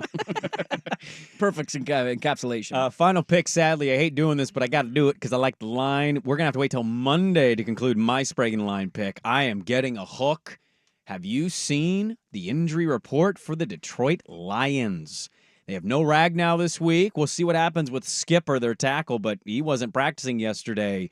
They're banged up in Detroit, and they look a little weird still. There's some Jared Goff narrative stuff forming on the media side. I get the Seahawks, who have played the Lions rather well, and I know the Seahawks have also been a little banged up this week, but DK's playing, Geno's playing, offensive line is okay. I think defensively, McDonald with Witherspoon and Woolen, I'm taking the Seahawks with the hook. I'll bite. Okay. I'm in on this one. I'd Seahawks plus 3.5. Good numbers historically in Detroit, I feel like, too. I feel like they always play well in that building. Swag, last pick? We'll go to the NFL, and the Bengals and Panthers defenses have been suspect all season long. Now that the Panthers made the switch at quarterback, they can at least move the ball and score. No Thielen. The number's only 47 on this. I think this is one of those exciting bad football games, and they will go over 50. I'll take the over 47. Over 47. Okay. Last one for me in the NFL is a pick that makes no sense. I don't know why I'm doing it, but I'm lost, and I needed to get creative here. Underdogs of 5.5 or more points, and I learned this the hard way last night, are dominant this year in the NFL. I think the number now is like 15-2 against the spread. And so I told myself, after having the best kicker in the NFL miss a kick that cost me a bet, I now need to, as punishment, gamble on one of these 5.5-point underdogs. It's just the way the world has to work. It's synergy. And so I threw a dart at a board, and I landed on the Jags plus 6.5 against the Texans. I'm not going to give you any reason other than the Texans haven't looked great, and they're kind of banged up right now. It's a very low-confidence pick, but I will wrap up my Sprague in the line with Jacksonville plus 6.5 against the Texans. I have a competition problem. Yeah, this is the week. This is the week. It all turns around. Could be the Doug Peterson fired game. No, it's not. No, it's not. Damn it. No, it's not. Here we go. I am on Steelers minus 1.5, Ravens minus 2.5, Jags plus 6.5. Sprague, Colts, Commanders over a 50, Falcons minus 2.5. Commies, Cardinals. Oh, what did I say? You said Colts, Commanders. Oh, I said Colts. Cardinals, Commanders. My apology. Over 50, Falcons minus 2.5, and the Seahawks plus 3.5. Swag is on Rutgers tonight minus 1.5, Oregon minus 25.5 tomorrow night, and then the Panthers Bengals over of 47. Hold on. Spring and Line brought to you by Dave Grohl. Still more trustworthy than a Sprague pick. That's brutal, man. Yikes, he just had a kid. Spring and Line brought to you by Green Day. Wake us up when these terrible picks end. When September ends. Spring and Line brought to you by Sprague's house. He's so poor he can't afford a grill, so you're going to have to show up and cook on a hot plate. You know what? You can come cook. My wife can serve you up. You're going to give me winners. Give me winners. Yeah, sounds good. All right, let's close it up with some poll questions. Send you off on your weekend. Next on The Fan.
It's Friday, gotta get down on Friday. Everybody's looking forward to the weekend. Friday, getting down on Friday. This is a Football Friday edition of Dirt and Sprague Brought to you by the Odyssey app. on 1080 The Fan. There you go, fist bumping your way into the weekend every single Friday. Before we get to our Monday headlines, which has now become a famous staple on the show. Has it? And people ask for it every week. They can't wait for your Friday, your Monday headlines on Friday. Can't wait, dude. It's an award-winning segment. I believe the hype on Monday. Yeah. What is more valuable to a local morning newscast to you, the traffic guy or the sports guy? I knew what the answer was going to end up being. 59% say the traffic guy. Yeah, and I get it. You like to see the grid. People like the grid. They like the visual the of big it. grid, Yeah. the reds, the yellows. Right. What's the greens? You Gotta like have the that? grid. I like Nick Krupke. What do you want from me? I want Nick Krupke in my morning news. You know my what I morning mean? news would be better with Nick Krupke on there.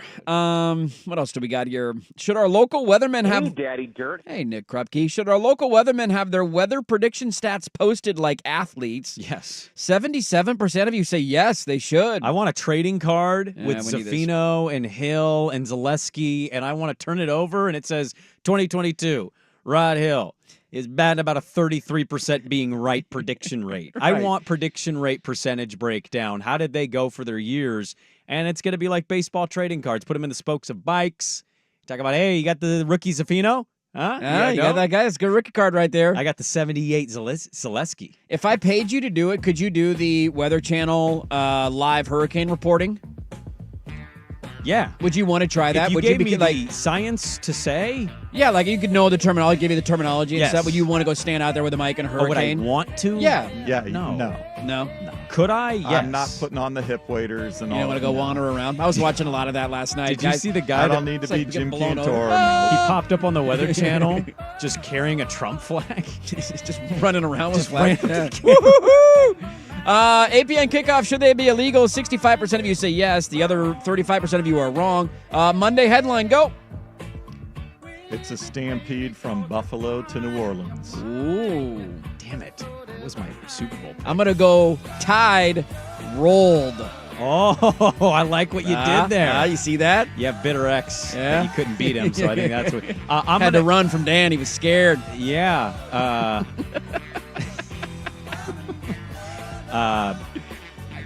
The Bengals lose. Couldn't think of a good one. God, don't lose to the Panthers, man. We have an Ofer problem in Cincy. We're Ofer. Ofer. There you go. Good little show. If you missed it, go check the podcast, 1080thefan.com. At Dirt and Sprague at 1080thefan. Thanks for watching on YouTube. Like the video. Subscribe to the channel. Brady Henderson will join us Monday from Detroit ahead of the Monday Night Football game between the Seahawks and the Lions. Have a great weekend, everybody. Enjoy all the football. We'll talk to you Monday at 6 a.m. Colin is next. Listening to 1080 The Fan.